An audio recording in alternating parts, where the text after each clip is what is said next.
चलिए, नमस्कार विद्यार्थियों। आज की कक्षा में आप सबका स्वागत है। हाँ जी, आप सब जुड़ गए ना जी? हाँ जी, शिवा, सुजाता, नीतू, सलोनी, प्रिया, आमीन, भविष्य, नीतू। ठीक है, तबीयत ठीक है? देखते हैं आज कैसी है तबीयत। ठीक है, तो क्लास चलेगी तो पता चलेगा। आप बताइए, आपकी तबीयत कैसी है? पढ़ाई लिखाई कैसी हो रही है? हाँ जी विद्यार्थियों, आप सुन पा रहे हैं जी? चलिए, तो क्लास को हम स्टार्ट करते हैं। जैसे कि आपको पता होगा कि हम जो है आपके साथ डिस्कस कर रहे हैं हिस्ट्री की एनसीईआरटी। और हिस्ट्री के एनसीईआरटी के आज के इस सत्र में हम आपके साथ जो हमने पिछली क्लास में डिस्कशन किया था उसी से जो है आगे डिस्कशन को बढ़ाएंगे। हाँ जी, अभी ठीक है।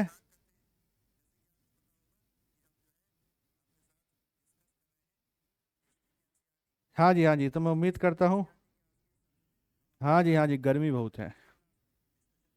ठीक है, टेक्निकल प्रॉब्लम तो कोई नहीं है आपको? आवाज़ बवाज सही है? हाँ जी, तो मैं उम्मीद करता हूँ कि आपको जो है वॉइस सही आ रही होगी। सर जी, एक ही क्लास एनसीईआरटी का हो रहा है आपका, बाकी क्लासेस कब से होंगी? तो इसमें तो आपकी क्लासेस चल रही है ना, पॉलिटी की आपकी हो गई, हिस्ट्री की हो रही है, और उसके अलावा और भी सब्जेक्ट की हो चुकी है ना। आप सर से एक बार पूछ लीजिएगा। ठीक है, सब क्लियर है ना? चलिए, तो हम एक बार जो है, हाँ जी, आप सभी को गुड आफ्टरनून, गुड इवनिंग। तो हम जो है स्टार्ट करते हैं। सबसे पहले हम देख लेते हैं कि हमने लास्ट क्लास में आपके लिए क्या प्रस्तुत किया था, और फिर उसके बाद जो है हम आगे डिस्कशन करेंगे कि हमें कौन कौन सी चीज़ों को आपके साथ आज डिस्कस करना है। ठीक है, तो देखिए, सबसे पहले मैं आपको बता देता हूं कि हमने लास्ट क्लास में आपके साथ क्या डिस्कशन किया था, और फिर उसके बाद हम इसके आगे डिस्कशन को स्टार्ट करेंगे। तो आपको याद होगा, हम जो है एनसीईआरटी, जो आपकी क्लास 6 की एनसीईआरटी है, उसके इम्पोर्टेंट चैप्टर्स हम आपके साथ डिस्कस कर रहे थे। अब इसमें जो है, ठीक है, मन्नू कुमार पूछ मन्नू कुमार का पूछना है कि सर क्या ये क्लास 12th के लिए इनफ होगा? हाँ जी, क्लास 12th के लिए। क्लास 12th का क्या करना है आपको बताइए। आज लास्ट होगी क्लास 6 की एनसीईआरटी। हाँ, एक दो क्लास और है, हो जाएगा आपको कंप्लीट। ठीक है, थोड़ा सा बचा हुआ है, एंशियंट इंडियन हिस्ट्री, फिर हमारा कंप्लीट हो जाएगा। ठीक है, कक्षा 12 के लिए इनफ होगा। हाँ हाँ, क्लास 12th का भी जो है आप अच्छे से कर सकते हैं, कोई दिक्कत नहीं है। ठीक है, क्लास 12th का भी हो जाएगा, उसकी एनसीईआरटी भी हम कराएंगे। ठीक है जी, चलिए, तो हम जो है आपके साथ लास्ट क्लास में जो डिस्कस किए थे, हम जो है आपके साथ लास्ट क्लास में जो डिस्कस किए थे पहले उसको देख लेते हैं, और फिर उसके बाद हम आगे बढ़ेंगे। तो हमारी जो पिछली क्लास हुई थी, पिछली हमारी जो एनसीईआरटी वाली क्लास हुई थी, उसमें जो है हमने बात किया था अशोक के धम्म के बारे में, कि किस तरीके से नैतिक आचार संहिता है जिसमें ईश्वर पूजा पे बल नहीं है। नैतिक आचार संहिता में अच्छी अच्छी बातों पे बल दिया गया, कल्याणकारी कार्य करे गए। फिर उससे रिलेटेड हमने कुछ चित्र देखे थे, कहाँ कहाँ अभिलेख प्राप्त हुए हैं, नजराना भेंट क्या होता है, राजधानी में सम्राट कैसे निकला करता था, ठीक है, कलिंग युद्ध का वर्णन कैसे हुआ है, रामपुरवा बैल के बारे में हमने देखा था। ठीक है, अपनी प्रजा को अशोक क्या संदेश देता है, क्या करना चाहिए क्या नहीं करना चाहिए, नैतिक सिद्धांत बताता है। ब्राह्मी लिपि के बारे में मैंने आपको बताया था। ठीक है, चीन की दीवार के बारे में बताया था, कैसे मौर्योत्तर काल में महत्वपूर्ण हुई। फिर उसके बाद ये बुर्ज वगैरह। अच्छा, उसके बाद फिर हमारा जो अगला चैप्टर था वो था हमारा खुशहाल गांव और समृद्ध नगर। खुशहाल गांव और समृद्ध नगर, इसमें काल अनुक्रम, मौर्य काल, मौर्योत्तर काल की पृष्ठभूमि, गांव शहर और व्यापार, शहरों की जानकारी, शिल्प और शिल्पकार, प्रमुख शहर और व्यापार और व्यापारी। ये टॉपिक जो है वो हमें डिस्कस करने हैं। तो सबसे पहले मैंने आपको एक कालक्रम बताया था, कैसे जो है यात्रा आगे बढ़ रही है, और जो आपका मौर्योत्तर काल है वो 200 ईसा पूर्व से लेकर लगभग 300 ईस्वी तक माना जाता है। 200 ईसा पूर्व से लेकर लगभग 300 ईस्वी तक माना जाता है। इसमें मैंने आपको मौर्योत्तर काल की पृष्ठभूमि बताई थी, कैसे ये राजनीतिक विकेंद्रीकरण का काल है, विदेशी आक्रमण इसमें दिखाई देते हैं, है ना। मैंने आपको राजवंश बताए थे, कैसे इसका पॉलिटिकल हिस्ट्री देखने को मिलती है। तो शुंग है, कण्व है, फिर उसके बाद दक्कन के एरिया में सतवाहन है, पूरी भारत में महामेघवाहन है, दक्षिण भारत में संगम काल है, और विदेशी हमें बहुत सारे दिखाई देते हैं, इंडो ग्रीक, शक, यवन, पहलव, ये सब हमने जो है आपको बताया था। फिर हमने बताया था कि उस काल में कैसे जो है प्रगति हो रही है, गांव की स्थिति कैसी है, कृषि प्रसार हो रहा है, सिंचाई सुविधा का विकास हो रहा है, शहरों में व्यापक रूप से प्रगति का जो है पता जातक कथाओं से चलता है, मूर्ति शिल्प, पुरातत्व, विदेशी यात्री विवरण आदि से। इसमें तमिल रचनाएं भी जो है काफी महत्वपूर्ण है, जिसपे हम आगे बात करेंगे।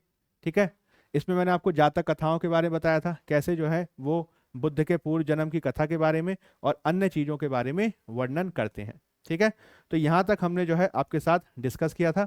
अब इसी के आगे जो है हम आपके साथ डिस्कस करेंगे। तो हमारा जो अभी टॉपिक चल रहा है उसमें हम अभी जो आपके साथ डिस्कस कर रहे हैं, अभी जो हमारे साथ जो आपका टॉपिक डिस्कस हो रहा है वो कौन सा वाला टॉपिक है, तो ये वाला टॉपिक है। कौन सा वाला टॉपिक है, देखिए ये वाला मैं आपको दिखा देता हूँ। ये वाला हमने कालक्रम कर लिया। ठीक, मौर्योत्तर काल की मैंने पृष्ठभूमि भी आपको बता दी। अब हम इसमें ना ये वाला कर रहे हैं, गांव शहर और व्यापार। ठीक है, गांव शहर और व्यापार के कुछ पॉइंट्स मैंने आपको डिस्कस किए थे, उसी को मैं और थोड़ा आगे बढ़ाऊंगा। ठीक है, तो गांव शहर और व्यापार वाला पॉइंट जो है वो हम कर रहे हैं, फिर इसके आगे हम करेंगे। ठीक है, तो मैं तीसरा नंबर पॉइंट डाल रहा हूं, गांव शहर और व्यापार। ठीक है ना, आप इसको कनेक्ट कर लीजिएगा पिछली क्लास से। ठीक है, जो भी पढ़ा रहे हैं ना उसको पिछली क्लास से कनेक्ट जरूर कर लीजिएगा। तो तीसरा पॉइंट है हमारा गांव शहर और व्यापार। गांव शहर और व्यापार, तो गांव शहर और व्यापार में क्या कंडीशन देखने को मिलती है, तो मैंने आपको बताया था कि मौर्योत्तर काल में हमें जो है समृद्धि देखने को मिलती है। ठीक है ना जी, और अलग अलग तरीके का हम इसमें व्यापारिक प्रगति देखते हैं। अच्छी तरीके की जो है हमें एक तरीके का व्यापार और उसका प्रगति देखने को मिलता है। ठीक है ना जी, तो क्या करेंगे हम, गांव शहर और व्यापार, इसके कुछ इंपॉर्टेंट पॉइंट हम देखेंगे। ठीक है ना जी, समझ पा रहे हैं ना, पिछले क्लास से कनेक्ट कर पा रहे हैं ना आप। तो देखिए इसमें मैंने कुछ पॉइंट आपको ऑलरेडी भी बताए थे, उसी के आगे हम डिस्कस करेंगे। जैसे कि हमने क्या बताया था आपको, आपको याद होगा, हमने इसमें बताया था गांव शहर और व्यापार वाले पॉइंट में ये वाला, यहाँ पे जो है अगर हम इसको मान लो मैं कॉपी कर लूँ और मैं इसको इसमें डाल दूँ, ठीक है, यहाँ पे, तो अब जो है आप इसको कनेक्ट कर सकते हैं। ठीक है ना, ये वाला पिछले क्लास में हमने तीसरा पॉइंट शुरू किया था, तो वही है गांव शहर और व्यापार। इसमें गांव की स्थिति क्या है कि कृषि का प्रसार हो रहा है, लोहे के उपकरण खूब यूज हो रहे हैं, सिंचाई सुविधा का विकास हो रहा है, और व्यापक रूप में हमें शहर देखने को मिलते हैं, जिसके बारे में जानकारी जातक कथाओं से मिलती है। ठीक है, अब इसी में गांव शहर और व्यापार में कुछ अन्य बिंदु अगर हम देखें, ठीक है, इसी में अगर हम जो है कुछ अन्य बिंदु देखें, तो हमें जो है गांव और शहर के बारे में कुछ अन्य जानकारियां भी प्राप्त होती हैं। ठीक है, जैसे कि इसमें कौन कौन से और अन्य बिंदु आपको याद रखने हैं, तो हमें विविध प्रकार के अधिकारियों के बारे में जानकारी मिलती है। क्या मिलता है, हमें विविध प्रकार के अधिकारियों के बारे में जानकारी मिलती है, जो उत्तर भारत और दक्षिण भारत में क्या कर रहे थे, तो रूल कर रहे थे। तो हमें क्या जानकारी मिलती है, हमें उत्तर भारत और दक्षिण भारत के विविध अधिकारियों की जानकारी मिलती है, जो आपके उत्तर भारत और दक्षिण भारत में रूल कर रहे थे।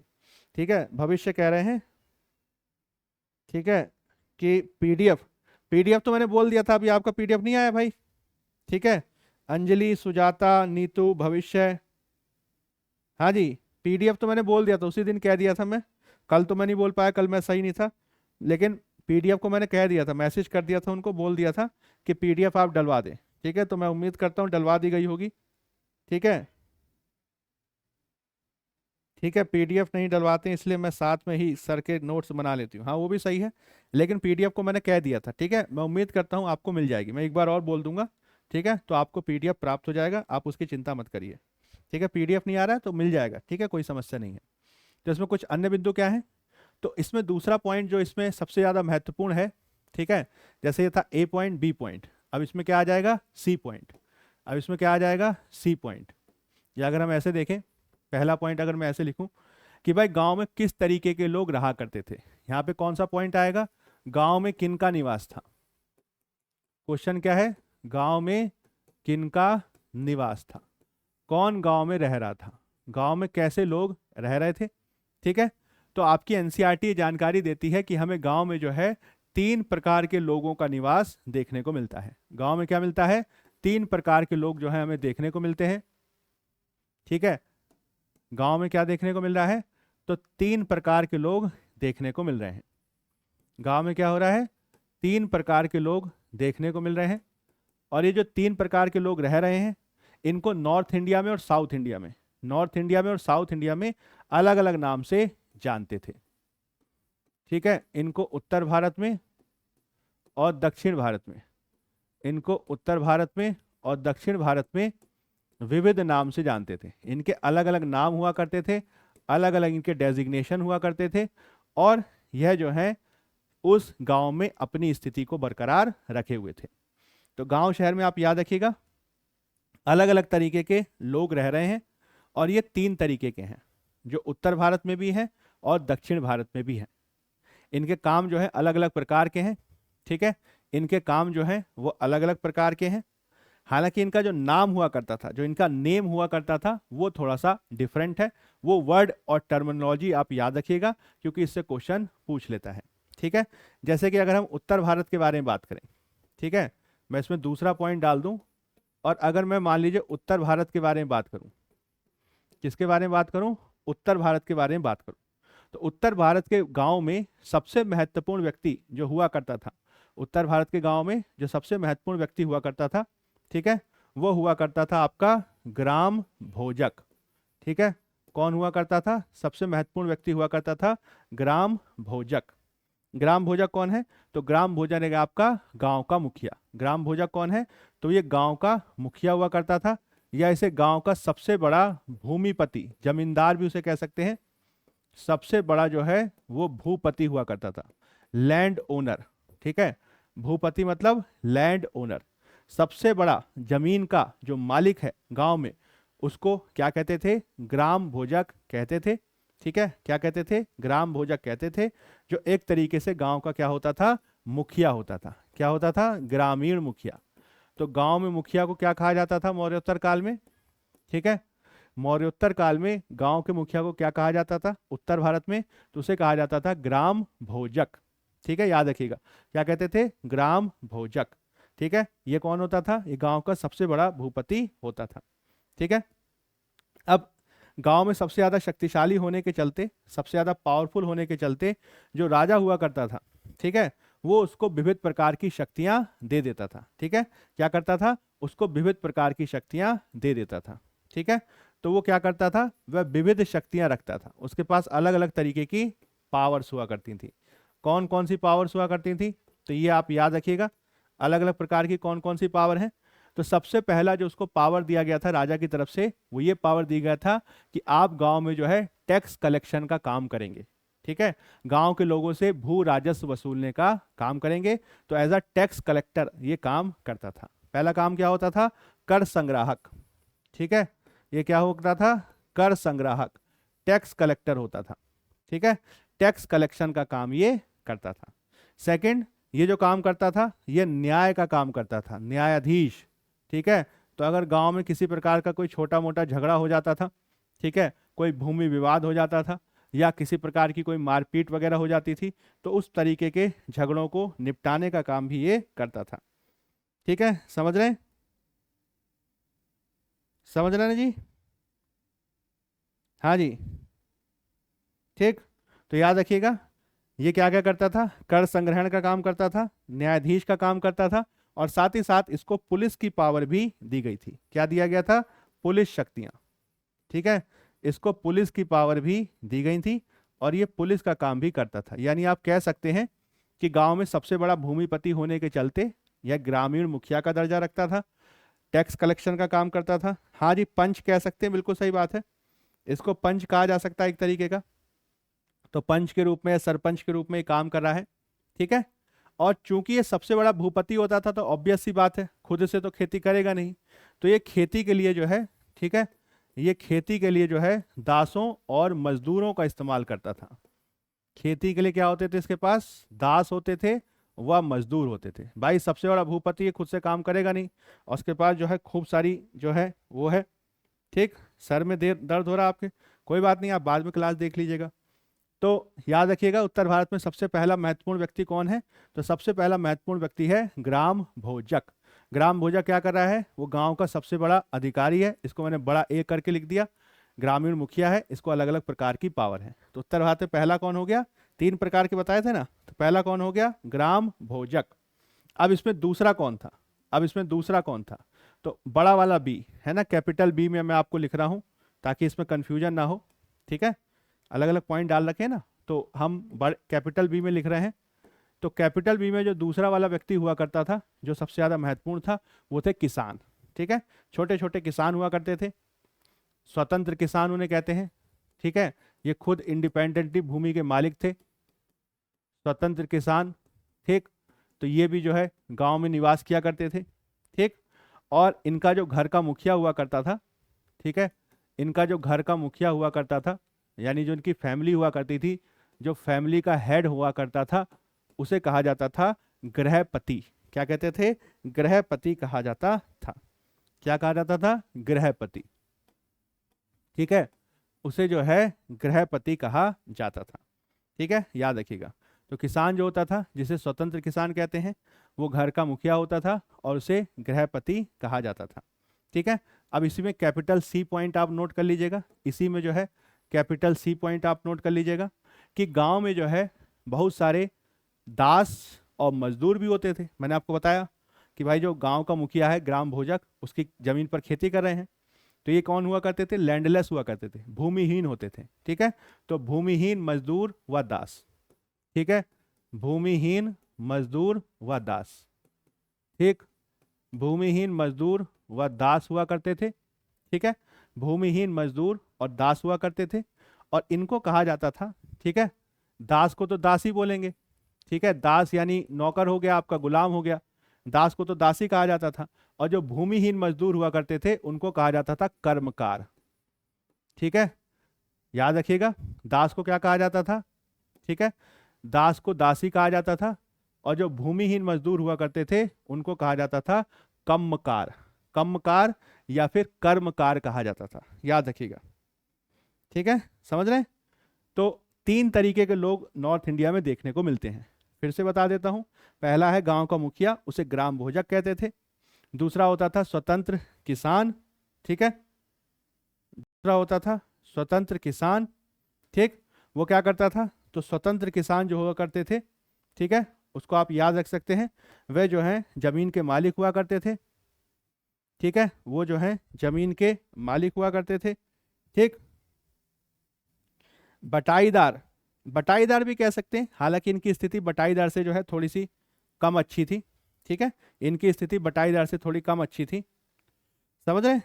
तो भूमिहीन मजदूर बटाईदार भी कह सकते हैं, हालांकि बटाईदार की स्थिति थोड़ी अच्छी होती है, ये उनसे भी खराब स्थिति वाले थे, सबसे खराब स्थिति इनकी थी, ये मजदूर थे, ठीक है, इनको मजदूर कह सकते हैं, ठीक है।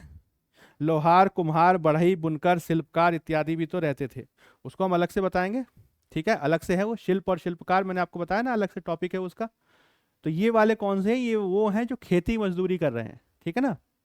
अभी जो है ना हम खेती मजदूरी पे बात कर रहे हैं, गांव शहर और व्यापार में हम खेती मजदूरी पे बात कर रहे हैं कि भाई खेती मजदूरी का काम कौन करते थे। बात की शिल्पकार हम अलग से करेंगे, ठीक है, तो उसका जो है आप टेंशन मत लीजिए, शिल्पकार को हम अलग से बताएंगे, ठीक है, तो वो हम अलग से करेंगे। वो मैंने आपको बताया भी था, आपको याद भी होगा कि कई तरीके के शिल्पों के बारे में जानकारी मिलती है, तो शिल्पकार तो है ही, उसमें तो कोई बात ही नहीं है, ठीक है। किसान के लेवल पर जो खेती किसानी का काम कर रहे हैं, उसके 3 लेवल हैं, वो आप याद रख सकते हैं।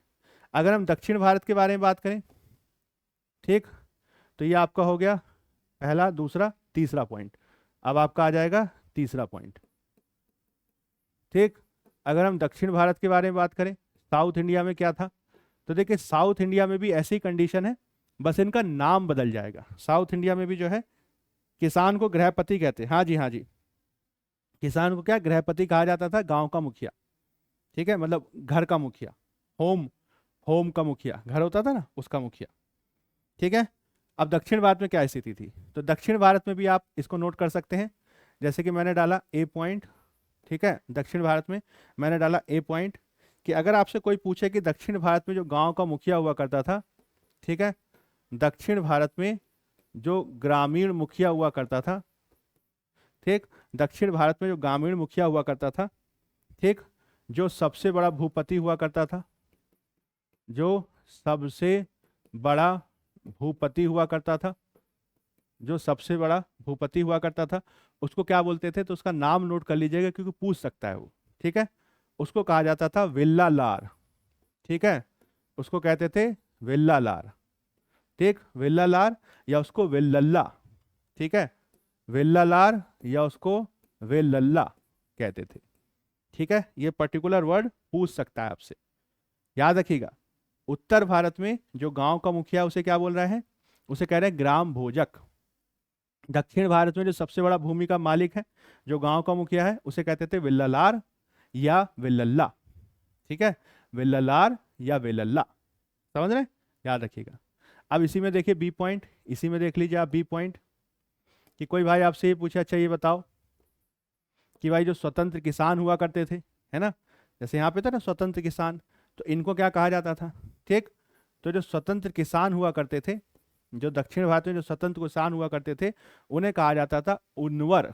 ठीक है, क्या बोलते थे, उन्वर या उझावर।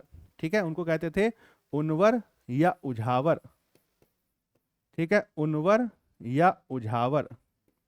ठीक है ना, पर्टिकुलर टर्मिनोलॉजी याद कर लीजिएगा, क्योंकि ये पूछ लेता है, आपसे पूछ लेगा कि मौर्योत्तर काल में दक्षिण भारत में वेल्लालार कौन होते थे। तो वेल्लालार सबसे बड़े भूमि का मालिक हुआ करता था। ठीक है, और जो आम किसान हुआ करता था, हाँ जी इसी प्रकार के नाम होते हैं, आम किसान जो हुआ करता था, हाँ बड़े सब वेल्लल्ला कहते थे, बिल्कुल सही बात है, या वेल्लालार। ठीक, और किसान को क्या कहते थे, किसान को उन्वर कहते थे। ठीक है, या उझावर बोलते थे, उन्वर या उझावर कहते थे। ठीक, और आपका जो लैंडलेस लेबर है, ठीक है, जो भूमिहीन मजदूर है, ठीक है, लैंडलेस लेबर है, जो भूमिहीन मजदूर हुआ करते थे। ठीक, जो भूमिहीन मजदूर है, ठीक, उसे क्या कहते थे, तो उसे कहते थे कड़ईसियार। ठीक है, उसे क्या कहते थे, कड़ईसियर। भूमिहीन मजदूर को क्या बोलते थे, कड़ईसियर, कड़ईसियर।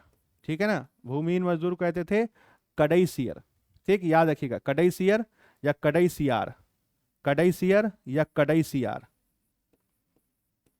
कड़ईसियर या कड़ईसियार उसको कहते थे। ठीक है, और इसी तरीके से दक्षिण भारत में भी गुलाम हुआ करते थे, दास हुआ करते थे। तो दासों को क्या कहते थे, दासों को कहते थे अधिमई। ठीक है, अधिमई, अधिमई या आदिमई। ठीक है, तो पैरेलल्स हमें दिखाई देते हैं, हमें जो है, हाँ जी हाँ जी, कड़ईसियार या कड़ईसियर। ठीक है, बी पॉइंट, बी पॉइंट हो गया किसान, किसान को क्या बोलते थे, उन्वर। ठीक है, किसान को क्या बोलते थे, उन्वर। ठीक, पीडीएफ सेंड कर कर दो और बुक का पीडीएफ क्लीन करके सेंड करना। हाँ जी हाँ जी, किसान जो होते थे उन्वर होते थे या उझावर होते थे। ठीक है, उन्वर होते थे या उझावर होते थे। और भूमिहीन मजदूर को क्या कहते थे, कड़ईसियार। ठीक है, या आपको दास को कहते थे अधिमई। ठीक है, याद रखिएगा क्या कहते थे, अधिमई कहते थे। ठीक है ना, याद रखेंगे ना। ठीक, अच्छा, तो ये आपका हो गया। देखिए गांव, गांव और शहर में हमने पहला पॉइंट बताया, गांव में किसका निवास था, तीन तरीके के लोग, उत्तर भारत और दक्षिण भारत में मैंने बताया, पहला, दूसरा और आपका तीसरा पॉइंट हो गया। अब जैसे कि आप कह रहे थे ना कि भाई इसमें और भी लोग रहा करते थे, तो वो आपका चौथे पॉइंट में चला जाएगा कि भाई किसानों के अलावा भी कुछ अन्य प्रकार के लोग भी रहा करते थे, और स्पेशली अलग अलग प्रकार के शिल्पकार रहा करते थे। तो चौथा पॉइंट इसमें हो जाएगा। ठीक है, इसमें चौथा पॉइंट हो जाएगा कि गांव में जो है कुछ अन्य प्रकार के लोग भी रहा करते थे, गांव में जो है कुछ अन्य प्रकार के लोग भी रहा करते थे। और ये जो अन्य प्रकार के लोग हुआ करते थे, ये गांव की इकोनॉमी में और आपकी देश की इकोनॉमी में महत्वपूर्ण भूमिका निभाते थे। ठीक है, इसमें विविध प्रकार के शिल्पकार हुआ करते थे। ठीक है ना, अब शिल्पकार कौन कौन से हो सकते हैं, तो भाई अलग अलग प्रकार का काम करने वाले, है ना, जैसे कि इसमें लोहार भी हो सकता है ना, इसमें बढ़ई भी हो सकता है।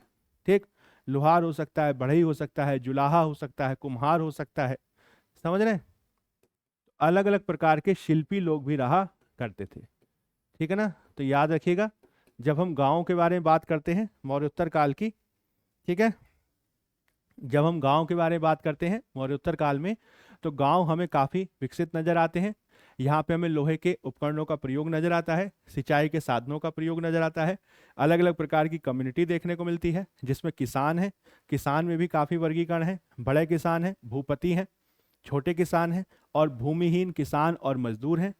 इसी तरीके से अलग अलग प्रकार के हमें शिल्पकार भी देखने को मिलते हैं। ठीक है ना जी, समझ पा रहे हैं ना आप इस बात को।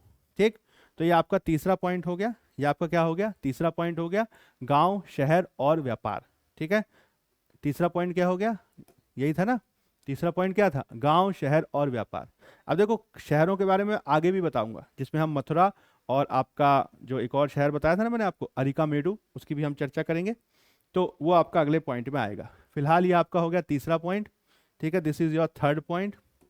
अब देखो इसी में जो है अब हम करने जा रहे हैं फोर्थ पॉइंट, अब हम करेंगे चौथा पॉइंट। ठीक, तो चौथा पॉइंट आपका कौन सा था, फोर्थ, चौथा पॉइंट। ठीक है, जो मैंने आपको शुरू में फ्लो चार्ट बनवाया था ना, आपको याद होगा, आप देखिएगा फ्लो चार्ट मैंने बनवाया था, उसी के हिसाब से मैं आगे बढ़ रहा हूँ। ठीक है, पिछली क्लास में फ्लो चार्ट बताया था। सी वाला पॉइंट बता दीजिए, सी वाला कौन सा पॉइंट है भाई, तो सी वाला है भूमिहीन, अच्छा ये नीचे, भूमिहीन मजदूर दक्षिण भारत में जो होते थे, भूमिहीन मजदूर जो दक्षिण भारत में होते थे उनको कड़ई सियार, ठीक है, कड़ई सियार, और दासों को अधिमई कहते थे। ठीक है, समझ रहे हैं, भूमिहीन मजदूर को क्या कह रहे हैं, कड़ई सियर, और दासों को क्या कह रहे हैं, अधिमई। ठीक है, भूमिहीन मजदूर को क्या कह रहे हैं, ठीक, भूमिहीन मजदूर कड़ई सियर, और दास को कहते हैं अधिमई। ठीक है, याद रखिएगा। अच्छा, दूसरे प्रकार के जो लोग होते थे, शिल्पकार होते थे, लोहार, बढ़ई, जुलाहा, कुम्हार। ठीक, अब इसमें देखिए चौथा पॉइंट कौन सा है, देखिए मैं आपको दिखा देता हूँ फ्लो चार्ट, आपको याद होगा हमने जो है आपको फ्लो चार्ट बनवाया था पिछली क्लास में, है ना, देखिए यहाँ पे था फ्लो चार्ट, ये आपको जो है हमने बनवाया था, इसी पे हम आगे बढ़ रहे हैं, इसी पे हम आगे बढ़ रहे हैं ताकि किसी तरीके का कोई कंफ्यूजन ना रहे। तो हमने कालक्रम कर लिया, मौर्योत्तर काल की पृष्ठभूमि कर लिया, गांव, शहर और व्यापार कर लिया, है ना, 3 पॉइंट हो गए। अब हम चौथे पॉइंट को डिस्कस कर रहे हैं, ये है शहरों की जानकारी। इसको मैंने पहले ही बताया था थोड़ा सा, उसी को और थोड़ा एक्सपेंड करेंगे कि हमें शहरों के बारे में कैसे पता चल रहा है। ठीक है, तो उसी को मैं और थोड़ा एक्सपेंड करूंगा जो आपको एनसीईआरटी में दिया है। तो आपका चौथा पॉइंट क्या हो जाएगा, आपका चौथा पॉइंट हो जाएगा शहरों की जानकारी। ठीक है, शहरों की जानकारी, इसी के अलग अलग एग्जाम्पल्स मैं आपको बताऊंगा। तो चौथा पॉइंट क्या हो गया, शहरों की जानकारी। ठीक है, जैसा कि मैंने आपको बताया था कि शहरों के बारे में जो है हमें अलग अलग प्रकार के स्रोतों से पता चलता है। तो इसी का जो है मैं आपको एग्जाम्पल जो मैंने बताया था ना पिछली क्लास में, उसी को मैं पॉइंट वाइज लिखवा देता हूँ ताकि आपको किसी प्रकार का कोई दिक्कत ना हो। ठीक है, तो देखिए शहरों की जानकारी में आप पहला पॉइंट लिखिएगा, शहरों की जानकारी में आप पहला पॉइंट लिखिएगा कि हमें जातक कथाओं से इसकी जानकारी मिलती है। आपको याद होगा मैंने जातक कथा के बारे में बताया था। जातक कथा क्या है, तो जातक कथाएं बुद्ध के, महात्मा गौतम बुद्ध के पूर्व जन्म की कथाएं हैं, बुद्ध के पूर्व जन्म की कथाएं हैं, बुद्ध के पूर्व जन्म की कथाएं हैं, जिसमें महात्मा गौतम बुद्ध जो हैं वो अलग अलग रूपों में हमें देखने को मिलते हैं। ठीक है, और इसके माध्यम से जो है, इसके माध्यम से हमें शहरों की जानकारी मिलती है, जिसको बौद्धों के द्वारा संरक्षित किया गया। बौद्धों के द्वारा क्या किया गया, इसको संरक्षण दिया गया, यानी बौद्ध लोगों ने इसका प्रसार किया और इसको आगे बढ़ाया। तो कहानी तो उसमें बुद्ध की है या दूसरे प्रकार का कोई उसमें हीरो होगा, लेकिन उसके बैकग्राउंड में जो कहानी चलती है उससे हमें शहरों के बारे में पता चलता है। जैसे आपको याद होगा मैंने बताया था, वो एक व्यक्ति था, निर्धन व्यक्ति, कहानी सुनाई थी कि उसको मरा हुआ चूहा मिलता है, फिर वो उसको बेचता है, फिर उसके बाद वो कुछ और काम करता है। तो शहर के बारे में जानकारी मिल रही है ना, तो वो जो है आपको पता चलता है जातक कथाओं से। ठीक है, पहला पॉइंट आ गया, ए पॉइंट हो गया आपका जातक कथाएं। अब इसी में बी पॉइंट आप नोट कर लीजिए। तो आप याद रखिएगा मौर्योत्तर काल में, अभी आर्ट एंड आर्किटेक्चर वगैरह तो आपको ज़्यादा नहीं दिया हुआ है इसमें, लेकिन मैं आपको बता दूंगा थोड़ा बहुत कि मौर्योत्तर काल में जो है हमें विविध प्रकार के स्तूप, ठीक है, स्तूप आपने सुना होगा। स्तूप क्या होता था कि जब महात्मा गौतम बुद्ध का देहांत हुआ उसके बाद उनके शरीर के अलग अलग हिस्से करके उसके ऊपर स्तूप बनाए गए।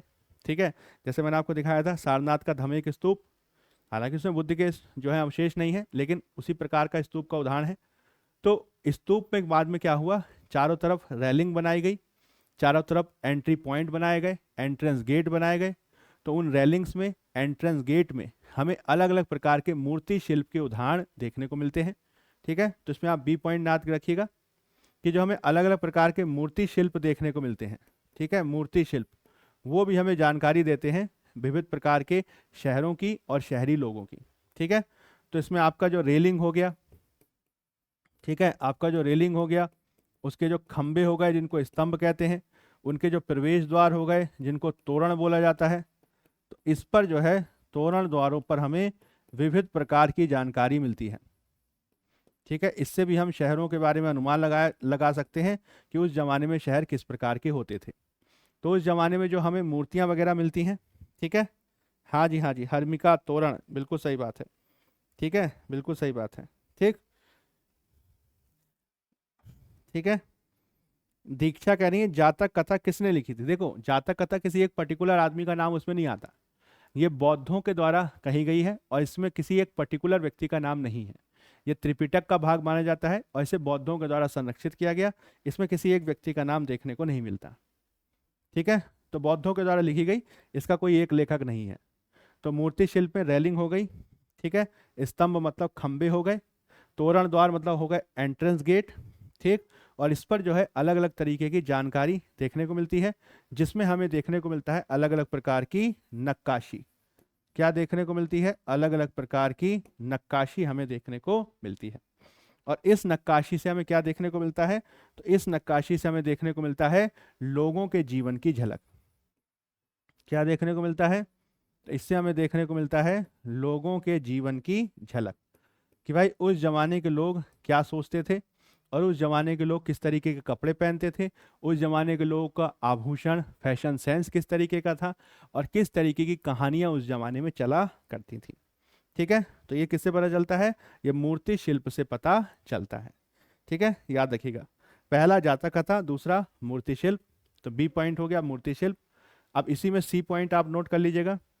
जो अगली जो जानकारी हमें देखने को मिलती है, अगली जो जानकारी हमें देखने को मिलती है, वो हमें देखने को मिलती है कि हमें जो है मौर्योत्तर काल में हमें विविध प्रकार के रिंग वेल्स मिले हैं, वलय कूप उन्हें कहते हैं। ठीक है, तो इसमें आ जाएगा आपका बी सी, सी पॉइंट आ जाएगा। ठीक है, सी पॉइंट, सी पॉइंट में आ जाएगा पुरातत्व, कि भाई पुरातत्व से भी जो है हमें जानकारी देखने को मिलती है, जिसमें अलग अलग तरीके के रिंग वेल्स, रिंग वेल्स मतलब वलय कूप, अभी मैं चित्र दिखाऊंगा आपको समझ में आ जाएगा। वलय कूप जो है हमें देखने को मिलते हैं, वलय कूप, इनको रिंग वेल कहा जाता है। ठीक, वलय कूप देखने को मिलते हैं जो इस्तेमाल हुआ करते थे टॉयलेट के रूप में। ठीक है, जिनका उपयोग किया जाता था, ठीक है, बाथरूम के रूप में, टॉयलेट के रूप में, जिसका इस्तेमाल होता था बाथरूम या फिर टॉयलेट के रूप में, उपयोग होता था टॉयलेट रूप में या फिर नाली के रूप में। ठीक है, या फिर इसका इस्तेमाल हुआ करता था कूड़ेदान के रूप में।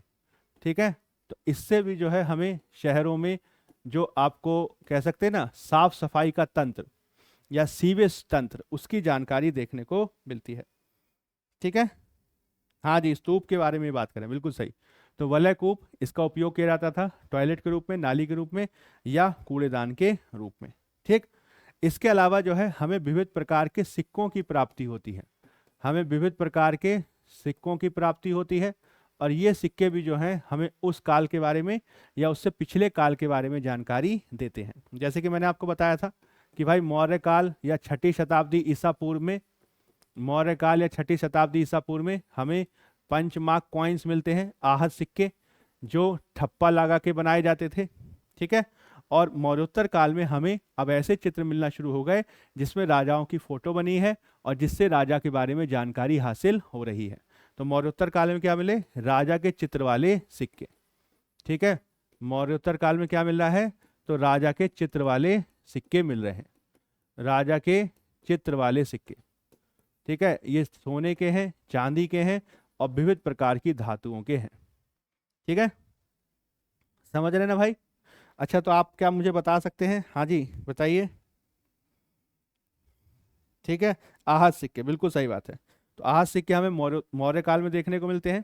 हालांकि मौर्योत्तर काल में भी हो सकता है चलते रहे हों ये, लेकिन मौर्योत्तर काल में स्पेसिफिकली हमें जो है राजा के चित्र वाले सिक्के देखने को मिलते हैं। ठीक है, क्या आपको इस बारे में जानकारी है कि सबसे पहला ऐसा कौन सा राजा हुआ था जिसने जो है सोने के आधुनिक सिक्के या सोने के सिक्के जारी करना शुरू किया? हाँ भाई, इसके बारे में आपको जानकारी है क्या? ऐसा कौन सा राजा था जिसने सबसे पहले सोने के सिक्के जारी किए? ठीक है, मौर्योत्तर काल में हमें राजा के चित्र वाले सिक्के मिलते हैं, तो ऐसा कौन सा सबसे पहला राजा था जिसने सोने के सिक्के जारी किए? कोई आइडिया है आपको? बताइए, बता सकते हैं आप भाई? हाँ जी, कोई आइडिया है आपको इसके बारे में? जी, विद्यार्थियों बता सकते हैं? सलोनी कुमारी कह रही हैं अशोक, अशोक ने नहीं किया। ठीक है। कुषाण वंश के राजा, कुषाण वंश के राजा तो बहुत बाद में आए। ठीक है। कनिष्क बहुत बाद में आया। समुद्रगुप्त वो भी बहुत बाद में आया। ठीक है। और बताइए और कोई जानकारी आपको? सलोनी कुमारी, कनक, दीक्षा, रितिका, भविष्य, नीतू, काजल। हाँ जी, मैं आपको बता देता हूँ, आपने नाम सुना होगा। ठीक है, मिनांडर का। ठीक है, मिनांडर का नाम आपने सुना होगा। ठीक, मिनांडर के बारे में कहा जाता था कि वो ऐसा पहला राजा था जिसने भारत में सोने के सिक्के जारी किए जिस पे राजा का चित्र बना होता था। ठीक है। अशोक के समय में तो आहत सिक्के चलते थे, उसमें कोई चित्र नहीं होता था, किसी राजा का कोई चित्र नहीं, उसमें कोई ठप्पा लगा रहता था, उसमें पेड़ वेड़ बना रहता था। ठीक है। गुप्त काल तो उसके बाद आया, मौर्योत्तर के बाद आया। ठीक है। हाँ जी, इंडो यूनानी शासक जिसमें आप याद रखिएगा क्या नाम है उसका, मिनांडर। ठीक है, मिनांडर के बारे में कहा जाता है कि उसने सबसे पहले भारत में राजा के चित्र वाले सोने के सिक्के जारी किए थे। फिर बाद में आगे कुषाण शासकों ने जारी किए बड़ी मात्रा में। ठीक है। और फिर उसके बाद गुप्त शासकों ने जारी किए। लेकिन शुरुआत कहाँ से मिलती है? तो शुरुआत हमें इंडो यूनानी शासक जैसे कि मिनांडर से देखने को मिलती है। ठीक है, मिनांडर जिसको इतिहास में मिलिंद के नाम से भी जाना गया है, तो उसके द्वारा सबसे पहले सिक्के जारी किए गए थे। ठीक है, तो उसको याद रखिएगा। ठीक है ना भाई, समझ रहे हैं? अच्छा, अब चौथा पॉइंट इसमें आप नोट करिएगा कि भाई हमें शहरों के बारे में किससे जानकारी मिलती है? तो हमें विदेशी यात्रियों से जानकारी मिलती है। ठीक है, विदेशी यात्री विवरण। भाई उस काल में विदेशी यात्री वगैरह जो है भारत में आए और उन्होंने जो है भारत के बारे में वर्णन किया है। ठीक है, जैसे कि मैं आपको एक किताब का नाम बता रहा हूँ। ठीक, वो जो है आपकी एनसीईआरटी में तो उसका नाम नहीं लिखा हुआ है, लेकिन रेफरेंस उसी का दिया हुआ है, भले ही उसका नाम ना लिखा हो। आपको बताना है कि उसका राइटर कौन है। ठीक है, who is the writer of that particular book. ठीक है, तो विदेशी यात्री विवरण में एक बहुत इंपॉर्टेंट जो है पुस्तक है जिसका नाम है पेरिप्लस ऑफ द इरिथियन सी। ठीक है, इसका नाम है पेरिप्लस ऑफ द इरिथियन सी। ठीक है, पेरिप्लस ऑफ द इरिथ्रियन सी। ठीक है, इससे हमें बंदरगाहों की जानकारी मिलती है। ठीक है, किसकी? बंदरगाहों की जानकारी मिलती है कि भारत में कौन कौन से पोर्ट्स हुआ करते थे। ठीक है, तो आपको पता है, क्या आप जानते हैं पेरिप्लस ऑफ द इरिथियन सी के लेखक कौन है? Who is the writer of Periplus? हाँ जी, कनक, नीतू, काजल, शिवा, भविष्य। बाकी स्टूडेंट बताइए, क्या आप जानते हैं who is the writer of Periplus of the Erythraean Sea, जिसके थ्रू हमें जो है जानकारी मिलती है बंदरगाहों की? ठीक है, कौन सा बंदरगाह है? जैसे कि भड़ोच, सुना होगा आपने नाम, भड़ोच, या उसको भरूच बोलते हैं, भरूच। ठीक है, भरूच या भड़ोच। ठीक है, हाँ जी बताइए क्या लगता है? दीक्षा कह रही है इसके लेखक को अज्ञात माना जाता है। ठीक है, हाँ जी एकदम बात सही है, प्लिनी नहीं है। ठीक है, पेरिप्लस ऑफ द इरिथियन सी के लेखक के बारे में पता नहीं है, हु इज द राइटर। ठीक है, उसके लेखक के बारे में मालूम ही नहीं है। ठीक है, याद रखिएगा, we do not know, we do not know who was the writer of that particular book. हमें असली में मालूम ही नहीं है कि उसका राइटर कौन है, तो कहा जाता है उसका लेखक अज्ञात है, अननोन पर्सन है, एक अज्ञात व्यक्ति ने लिखा। ठीक है, याद रखिएगा, अज्ञात किसी आदमी का नाम नहीं है। क्या आप लिखे अज्ञात, तो हो सकता है अज्ञात किसी आदमी का नाम हो। अज्ञात मतलब, ठीक है, अज्ञात मतलब अननोन, एक अननोन पर्सन ने लिखा है। ठीक है, हाँ जी हाँ जी बिल्कुल सही बात है। तो भाई ये मत समझ लीजिएगा, कई स्टूडेंट ऐसे भी हो सकते हैं जिनको ये लगे अज्ञात किसी आदमी का नाम है। ठीक है, तो याद रखिएगा, अज्ञात किसी आदमी का नाम नहीं है।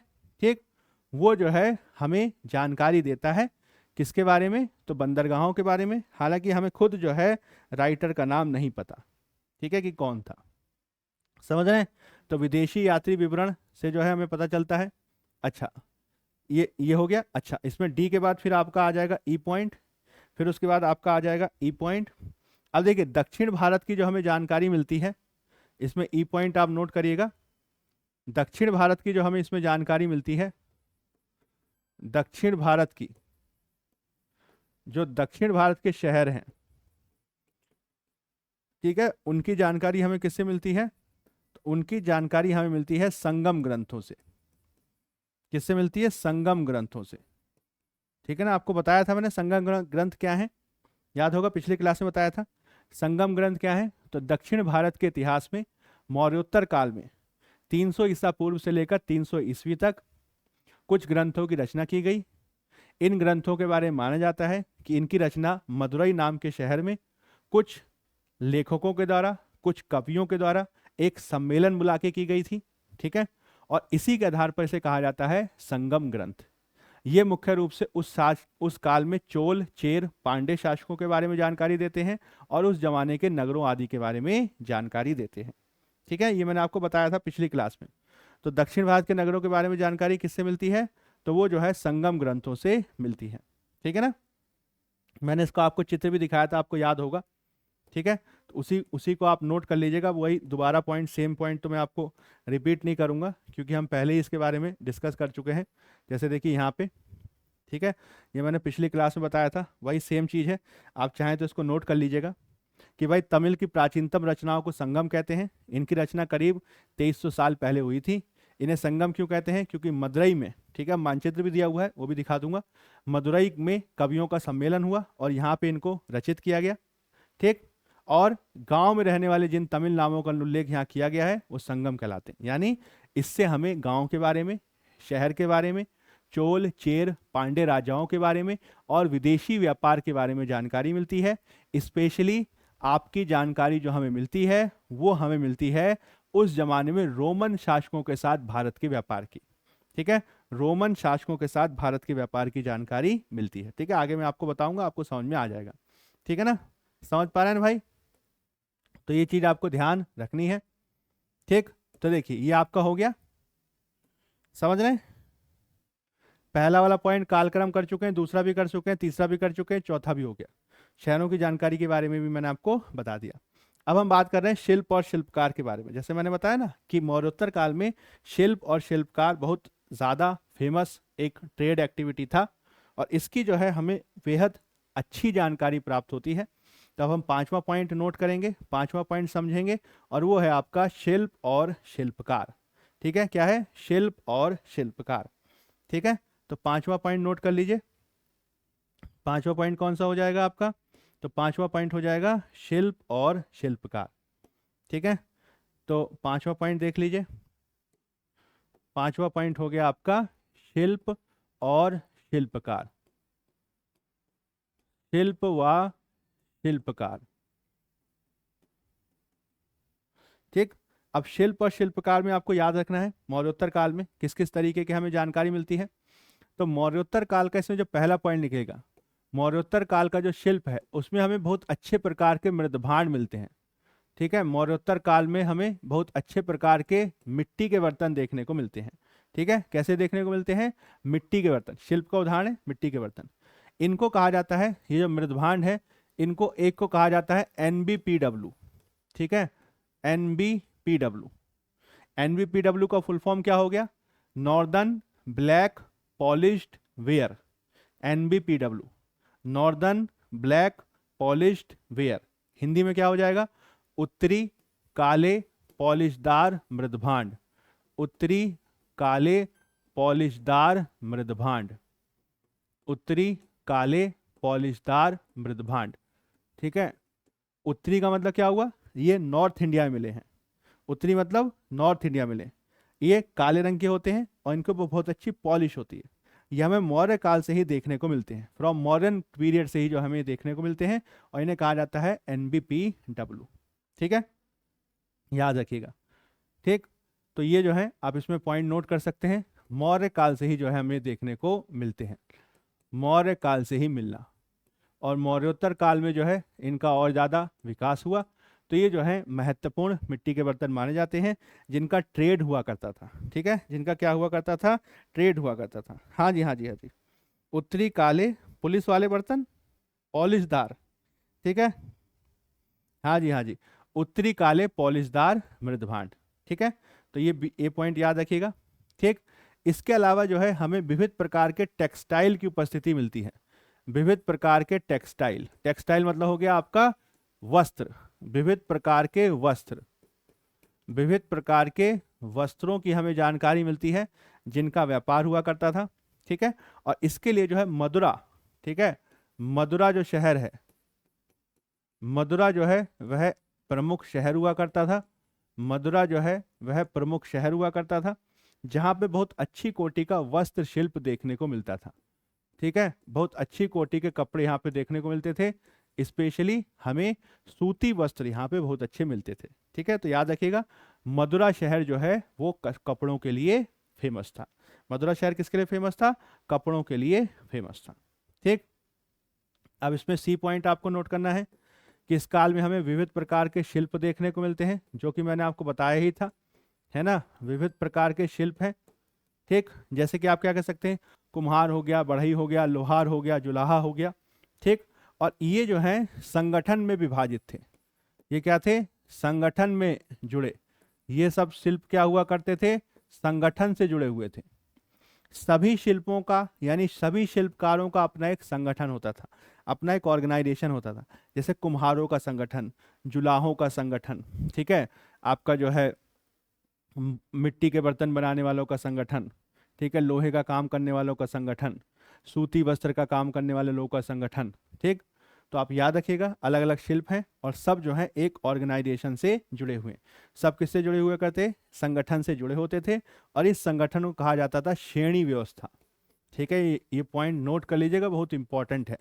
श्रेणी सिस्टम, ठीक है, इस पर क्वेश्चन आ चुका है और ये जो है काफी इंपॉर्टेंट है, श्रेणी सिस्टम। ठीक, अब श्रेणी सिस्टम क्या होती है? कोई भी आपसे पूछे कि अच्छा बताओ श्रेणी व्यवस्था क्या है, तो श्रेणी व्यवस्था क्या है? ये विविध प्रकार का काम करने वाले लोगों का संगठन है। ठीक है, इसमें शिल्पी भी हो सकते हैं, व्यापारी भी हो सकते हैं। शिल्पी भी हो सकते हैं, व्यापारी भी हो सकते हैं। तो श्रेणी व्यवस्था क्या हो गई? विविध काम करने वाले लोगों का संगठन। विविध काम करने वाले लोगों का संगठन, करने वाले लोगों का संगठन। ये अलग अलग काम करने वाले लोगों का क्या हुआ करता था? संगठन हुआ करता था। ठीक है, और इसकी उपस्थिति जो है, श्रेणी व्यवस्था की उपस्थिति जो है वो हमें 6ठी शताब्दी ईसा पूर्व से ही देखने को मिलती है। ठीक है, इसकी उपस्थिति हमें 6ठी शताब्दी ईसा पूर्व से ही देखने को मिलती है। इसकी उपस्थिति हमें 6ठी शताब्दी ईसा पूर्व से ही देखने को मिलती है। क्योंकि मौर्योत्तर काल में काफी ट्रेड डेवलपमेंट हुआ, तो इसलिए हमें बार बार जो है इसका नाम सुनने को मिलता है। ठीक है, जितने भी लोग हुआ करते थे, जो भी काम कर रहा है, सबके अपना एक संगठन होता था, सबका जो है अपना एक ऑर्गेनाइजेशन होता था। ठीक है ना, समझ रहे हैं। और उसको क्या कहते थे? उसको कहते थे श्रेणी। और इनका जो है अपने खुद के नियम होते थे। ठीक, इसमें आप लिख सकते हैं इनके जो है स्वयं के नियम हुआ करते थे, स्वयं के नियम कानून हुआ करते थे। ठीक, कई श्रेणियां जो है अपने खुद के सिक्के चलाया करती थी, इनके सिक्के हुआ करते थे, इनके झंडे हुआ करते थे, खुद के झंडे हुआ करते थे, और इनके खुद के हुआ करते थे काफिले। ठीक है, इनके खुद के क्या हुआ करते थे? काफिले। काफिले समझ रहे हैं ना, कि सारे व्यापारी एक साथ जो है व्यापार करने के लिए जाते थे या कच्चा माल लेने के लिए जाते थे। ठीक है, उसको कहते हैं काफिला। और इसका जो प्रमुख हुआ करता था उसको कहते थे सार्थवाह। ठीक है, इसका प्रमुख क्या कहलाता था? इसका प्रमुख कहलाता था सार्थवाह। ठीक है, इसका प्रमुख क्या कहलाता था? सार्थवाह कहलाता था, जो काफिलों का हेड है। समझ रहे हैं? काफिला समझ रहे हैं? अ ग्रुप ऑफ व्यापारी, बहुत सारे व्यापारी मिलकर कहीं जा रहे हैं और वो जो है व्यापार कर रहे हैं, तो उनको क्या कहते थे? उनको कहते थे काफिला। उस काफिले का प्रमुख कौन होता था? सार्थवाह। काफिले का प्रमुख कौन होता था? सार्थवाह होता था। ठीक है, याद रखिएगा। ठीक, तो ये क्या करते थे? खुद के नियम कानून होते थे, सिक्के होते थे, झंडा होता था, काफिला होता था, और उसका प्रमुख कहलाता था, क्या कहलाता था? सार्थवाह।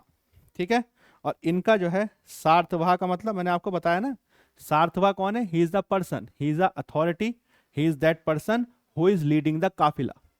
मतलब बहुत सारे व्यापारी जा रहे हैं, तो उन सारे व्यापारियों का नेतृत्व कौन करेगा? Who is the main person, उसको कहते थे सार्थवाह।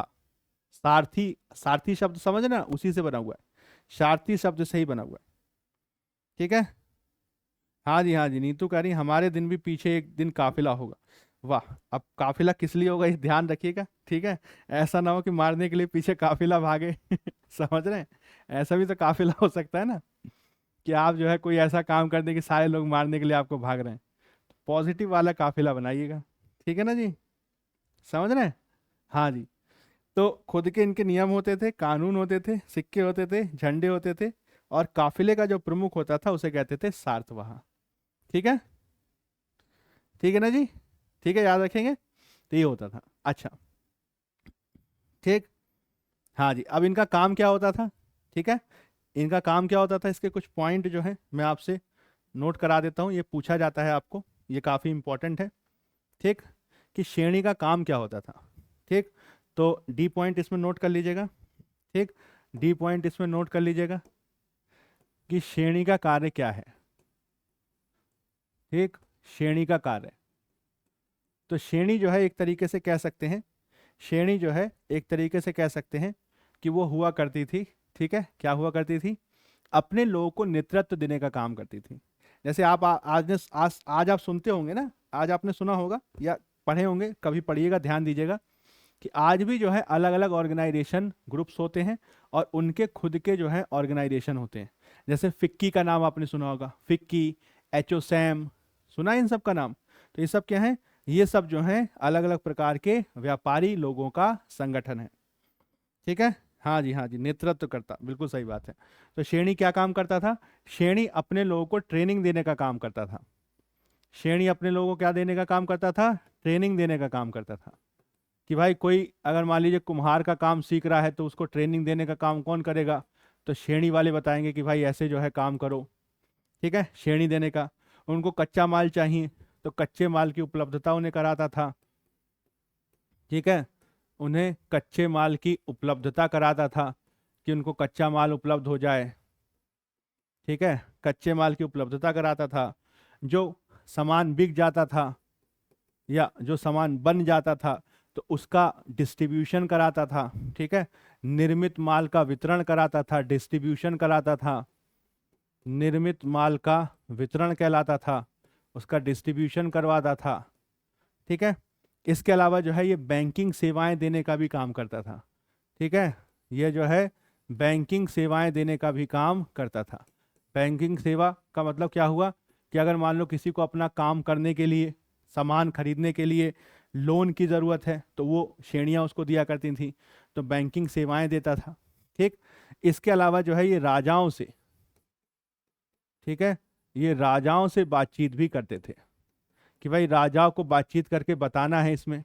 ठीक है, राजा को कहना है कि भाई हमारे व्यापार के लिए आप कुछ करो, तो बातचीत करने का काम कौन करेगा, वो भी श्रेणियां ही करती थी।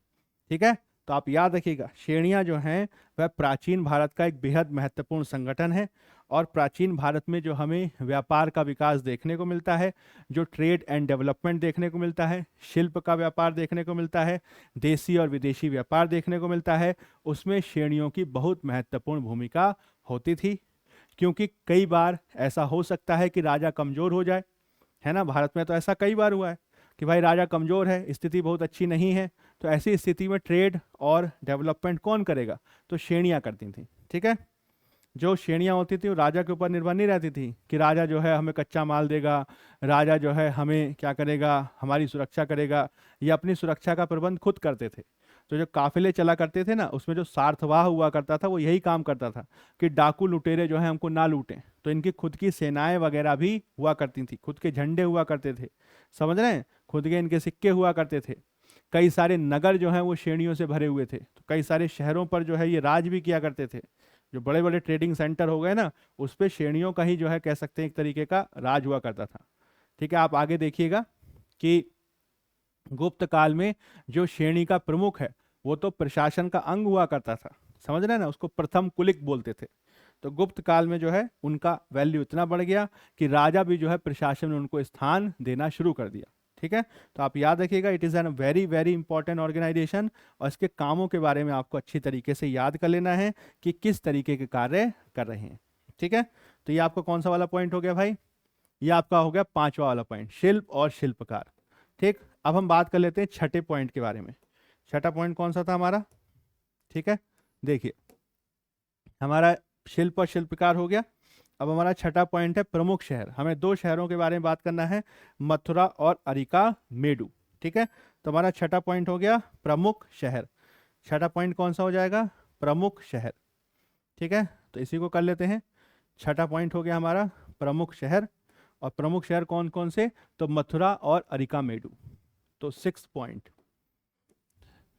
6 पॉइंट हो गया हमारा प्रमुख शहर। ठीक, और इसमें हम बात करेंगे 2 शहरों के बारे में, जिसमें सबसे पहले मैं बात कर लेता हूं आपका मथुरा के बारे में। सबसे पहले मैं बात कर लेता हूं आपका मथुरा के बारे में। ठीक है, मथुरा शहर जो है वह आपका मौर्योत्तर काल में एक बेहद महत्वपूर्ण शहर था। जैसे कि मैंने आपको बताया था ना, क्या नाम उसका बताया था मैंने आपको, मिनांडर। ठीक है, तो मिनांडर का कब्जा भी मथुरा पे था। बाद में कुषाण बना, कनिष्क। ठीक है, कनिष्क का कब्जा भी मथुरा पे था। ठीक है, तो Mathura was a very important city. ठीक, और मौर्योत्तर काल में अगर आप आर्ट एंड कल्चर वगैरह आपने पढ़ा होगा, कला और संस्कृति का अगर आपने अध्ययन किया होगा, तो मौर्योत्तर काल में हमें मथुरा कला शैली का विकास देखने को मिलता है। ठीक है, गांधार कला शैली, मथुरा कला शैली, अमरावती कला शैली, 3 मूर्ति कला की शैलियां हुआ करती थी। तो मथुरा कला शैली जो है काफ़ी महत्वपूर्ण थी, जिसमें लाल बलुआ पत्थर का इस्तेमाल करके मूर्तियों का निर्माण होता था। ठीक है, तो इसमें बुद्ध की मूर्तियां हो गई, महावीर स्वामी और जैन तीर्थंकरों की मूर्तियां हो गई। ठीक है, हिंदू देवी देवताओं की मूर्तियां हो गई, यहाँ तक कि राजाओं की मूर्तियां बनाते थे। ठीक है, कि भाई कनिष्क की मूर्ति हमें मिली है एक, जो सिर नहीं है उसका, सिर बिना, हाथ में जो है वो तलवार मतलब ऐसे करके पकड़े हुए हैं। समझ रहे हैं? तो it was a very important शहर। ठीक, मथुरा मेरी ननिहाल है। अरे वाह, बहुत बढ़िया बात है आपको। तो आपको मथुरा में जाना चाहिए। ठीक है, नानी को कहना चाहिए कि नानी आप तो बहुत फेमस आदमी हो, हम आपके बारे में इतिहास में पढ़े थे। ठीक है, तो मथुरा के बारे में कौन कौन सी बात आपको नोट कर लेनी है, तो इसमें जो है सबसे पहला, ठीक, सबसे पहला पॉइंट आप नोट करेंगे तो याद रखिएगा, अगर इसकी हम स्थिति के बारे में बात करें तो इसकी एक स्थिति रणनीति थी, स्ट्रेटेजिक लोकेशन थी। ठीक है, रणनीतिक स्थिति, it was situated on a very strategic location. ठीक है, स्ट्रेटेजिक लोकेशन इसकी थी कि ये जो है पूरब से पश्चिम, ठीक, पूरब से पश्चिम, अगर आप ईस्ट से वेस्ट जाओ, पूरब से पश्चिम, या फिर आप नॉर्थ टू साउथ जाओ, ईस्ट से वेस्ट और उत्तर से दक्षिण, ईस्ट से वेस्ट और उत्तर से दक्षिण। ठीक है, इसका जो है ये मिलन स्थल था। इसका क्या था? मिलन स्थल था। समझ पा रहे हैं आप इसको, कि आप जो है ईस्ट से वेस्ट जाइए तो मथुरा बीच में पड़ेगा, नॉर्थ से साउथ जाइए तो मथुरा बीच में पड़ेगा। तो ये एक महत्वपूर्ण व्यापारिक बिंदु था। ठीक है, समझ रहे हैं भाई? तो याद रखिएगा, यह उत्तर दक्षिण पूरब पश्चिम का एक मिलन बिंदु था, और इसी वजह से जो है ये काफी महत्वपूर्ण अवस्थिति रखता था। ए पॉइंट हो गया। अब इसमें बी पॉइंट नोट करिए कि चूंकि मथुरा शहर काफी महत्वपूर्ण था, इसलिए इसकी बहुत व्यापक जो है किलेबंदी की गई थी। ये जो है किलेबंद शहर था, ताकि बाहरी लोग आके इसके ऊपर अटैक ना कर सकें। ठीक है, अच्छी किलेबंदी इसकी की गई थी। इसके अलावा इसमें सी पॉइंट आप नोट कर सकते हैं, सी पॉइंट आप इसमें नोट कर सकते हैं कि ये जो है ट्रेड के लिए, व्यापार के लिए, शिल्प के लिए काफी महत्वपूर्ण था।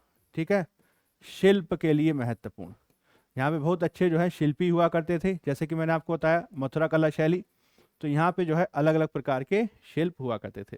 तो शिल्प का जो है यह एक बेहद महत्वपूर्ण केंद्र है। ठीक है, शिल्प के लिए जो है ये काफ़ी महत्वपूर्ण है।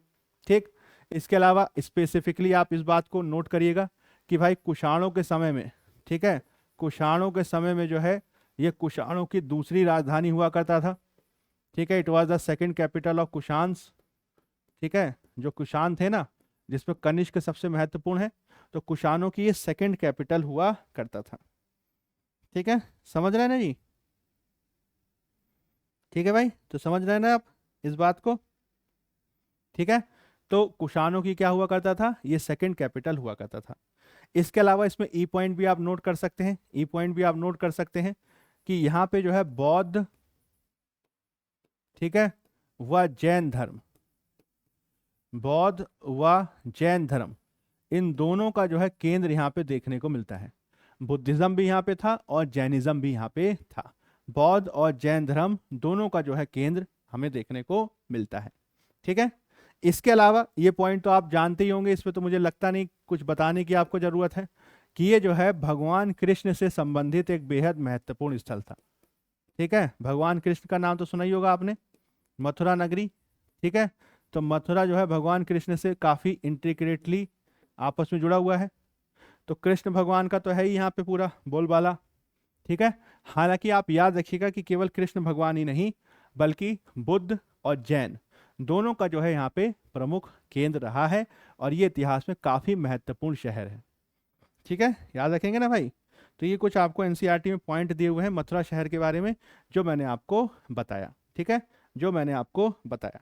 ठीक। अब दूसरा जो शहर आपको दिया हुआ है एनसीईआरटी में जिसके बारे में चर्चा है, वो है आपका अरिकामेडु। ठीक है, दूसरा शहर कौन है? तो दूसरा शहर है आपका अरिकामेडु। अरिकामेडु आपका जो है दक्षिण भारत में है।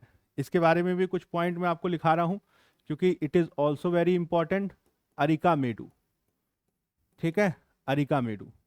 अगर हम पॉइंट डालना चाहें तो मथुरा हो जाएगा आपका। ठीक है, ये कैपिटल ए लिख देता हूं मैं, मथुरा हो गया कैपिटल ए, और अरिकामेडु हो गया कैपिटल बी। ठीक है, मथुरा में होगा हमारे A B C D E F, F point तक हो गया, 6 हो गया। और अब हम पॉइंट देखेंगे अरिकामेडु के बारे में। ठीक है, तो अरिकामेडु का आपका ए पॉइंट क्या हो जाएगा? तो ये जो है दक्षिण भारत का सबसे महत्वपूर्ण शहर है। दक्षिण भारत का महत्वपूर्ण शहर, दक्षिण भारत का ये महत्वपूर्ण क्या है? तो कोस्टल सिटी है, तटीय शहर है। ठीक है, Arikamedu is a very important coastal city of south India. ठीक है, अब ये इतिहास में क्यों प्रसिद्ध है? तो ये विदेशी व्यापार के लिए प्रसिद्ध है। विदेशी व्यापार किसके साथ हो रहा है? तो विदेशी व्यापार हो रहा है रोमन साम्राज्य के साथ। रोमन साम्राज्य कहाँ पे था? तो रोमन साम्राज्य यूरोप में था। रोम इसकी राजधानी हुआ करती थी। ठीक है, तो इसमें बी पॉइंट हो जाएगा आपका। विदेशी व्यापार यहाँ पे हमें देखने को मिलता है।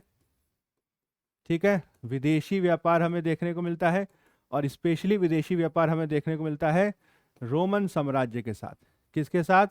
रोमन साम्राज्य के साथ। और रोमन साम्राज्य आपका कहाँ पे है? तो रोमन साम्राज्य आपका यूरोप में है। तो यूरोप के साथ जो है इसके काफी अच्छे संबंध थे, और यूरोप वासी जो है वह आपको यहाँ पे व्यापार करते हुए नजर आते हैं। ठीक है, याद रखेंगे ना भाई? ठीक है भाई, तो याद रखिएगा। हाँ जी, ठीक है भाई। तो अरिकामेडु के बारे में आप याद रखिएगा। अरिकामेडु जो है वह आपको एनसीईआरटी में दिया हुआ है, इसलिए जो है मैं आपको इसके बारे में बता रहा हूँ। ठीक है, अरिकामेडु जो है वह इतिहास में इसलिए प्रसिद्ध है क्योंकि यह दक्षिण भारत का एक महत्वपूर्ण शहर है। दक्षिण भारत का एक महत्वपूर्ण तटीय शहर है। It's a coastal town of south India. और मुख्य रूप से आप इस बात को याद रखिएगा कि इसका रोमनों के साथ जो है व्यापार हो रहा है। किसके साथ व्यापार हो रहा है? रोमनों के साथ इसका व्यापार हो रहा है। और रोमन कौन है? तो यूरोप का जो है एक महत्वपूर्ण साम्राज्य है। यूरोप का जो है एक महत्वपूर्ण साम्राज्य है, ये आपको याद रखना है। ठीक है, अच्छा, इसमें कुछ और पॉइंट आप नोट कर सकते हैं। हाँ जी, इसमें कुछ और पॉइंट आप नोट कर सकते हैं। ठीक है, जैसे कि इसमें सी पॉइंट आप नोट करिएगा। इसमें जो है आप सी पॉइंट नोट करिएगा, तो आपका सी पॉइंट हो जाएगा। एक मिनट जरा। हाँ जी, ठीक है भाई। न्यू वाली एनसीईआरटी से पढ़ा रहे हैं? हाँ जी, नई वाली एनसीईआरटी हमारी चल रही है। ठीक है जी, तो उसमें आपको कोई दिक्कत नहीं होगी, उसको आप कर सकते हैं, कोई समस्या नहीं है आपको, कोई आपको दिक्कत नहीं होगा। ठीक है जी, ठीक है। हाँ जी, ठीक है, समझ पा रहे हैं ना आप इस बात को? एक मिनट मैं देख लेता हूँ जरा आपके कमेंट।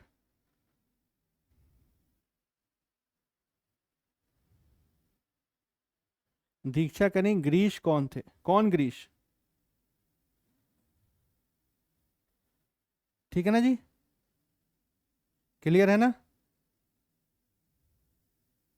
नीरज कह रहा है न्यू वाली एनसीईआरटी खरीदे क्या? नहीं नहीं, आपको खरीदने की जरूरत नहीं है। ठीक है, उसी को जो है आप पढ़ सकते हैं, आपको किसी तरीके का कोई प्रॉब्लम नहीं होगा। क्लास के साथ आप करते रहिए, आपको कोई एनसीईआरटी खरीदने की जरूरत नहीं है। ठीक है, जो क्लास में आपको जो है पढ़ाया जा रहा है उसको आप नोट करते जाइए।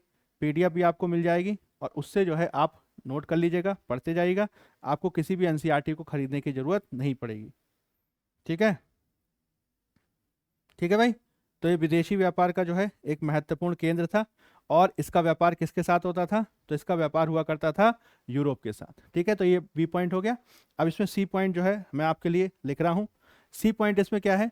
तो यहाँ पे जो है हमें कुछ महत्वपूर्ण संरचनाएं प्राप्त हुई हैं। तो याद रखिएगा, यहाँ पे जो है ईंटों से बनी, यहाँ पे जो है ईंटों से बनी जो है हमें एक बड़ी संरचना प्राप्त होती है। ईंटों से बनी जो है एक बड़ी संरचना प्राप्त होती है। ईंटों से बनी एक बड़ी संरचना प्राप्त होती है, जो संभवतः क्या था? गोदाम था। जो क्या था? संभवतः गोदाम। इसका इस्तेमाल संभवतः किसके लिए किया जाता था? तो गोदाम के तौर पर किया जाता था। ठीक है, किसके लिए किया जाता था? तो गोदाम के तौर पर किया जाता था। ठीक है, अच्छा। अब इसमें डी पॉइंट इसमें नोट करिएगा, डी पॉइंट इसमें नोट करिएगा कि यहाँ पे जो है हमें यूरोप के क्षेत्र के या भूमध्य सागर, आपने ज्योग्राफी में पढ़ा होगा भूमध्य सागर के बारे में, तो यहाँ पे जो है हमें भूमध्य सागर के यानी मेडिटेरेनियन भूमध्य सागर के, यहाँ पे हमें भूमध्य सागर मेडिटेरेनियन, ठीक है, इस क्षेत्र के मिट्टी के बर्तन मिलते हैं। भूमध्य सागर के क्या मिलते हैं? मृदभांड। भूमध्य सागर के हमें जो है मिट्टी के बर्तन यहाँ पे हमें प्राप्त होते हैं। ठीक है, जैसे कौन कौन से मिट्टी के बर्तन प्राप्त होते हैं? ठीक, तो हमें प्राप्त होते हैं यहाँ पे मिट्टी के बर्तन जिसे कहा जाता है एम्फोरा जार। क्या कहा जाता है? Amphora jar. पहला मिट्टी का बर्तन कौन सा है? तो उसे कहते थे एम्फोरा जार। ठीक है, पहला मिट्टी का बर्तन कौन सा है? Amphora jar. ठीक, हाँ जी, हाँ जी, ठीक है, एम्फोरा जार। और दूसरा कौन सा है? तो एरेंटाइन। ठीक है, एरेंटाइन। ठीक है, एरेंटाइन मिट्टी के बर्तन, एम्फोरा जार और एरेंटाइन मिट्टी के बर्तन। ठीक है, कौन कौन से दिए हैं? एम्फोरा जार और एरेंटाइन मिट्टी के बर्तन। अब एम्फोरा जार क्या होता था? तो एम्फोरा जार जो है एक 2 हत्थे वाला, ठीक है, 2 हाथ वाला, 2 हत्थे वाला जार हुआ करता था, 2 हाथ वाला बर्तन हुआ करता था। ठीक है, जिसमें 2 हत्थे ऐसे करके पकड़ने के लिए लगे रहते थे। तो ये 2 हत्थे वाला बर्तन हुआ करता था, जिसका उपयोग शराब वगैरह रखने के लिए किया जाता था। उपयोग शराब आदि रखने के लिए, शराब आदि हेतु। ठीक है, इसका इस्तेमाल शराब आदि रखने के लिए किया जाता था। ठीक है, एम्फोरा जार कैसा जार होता था?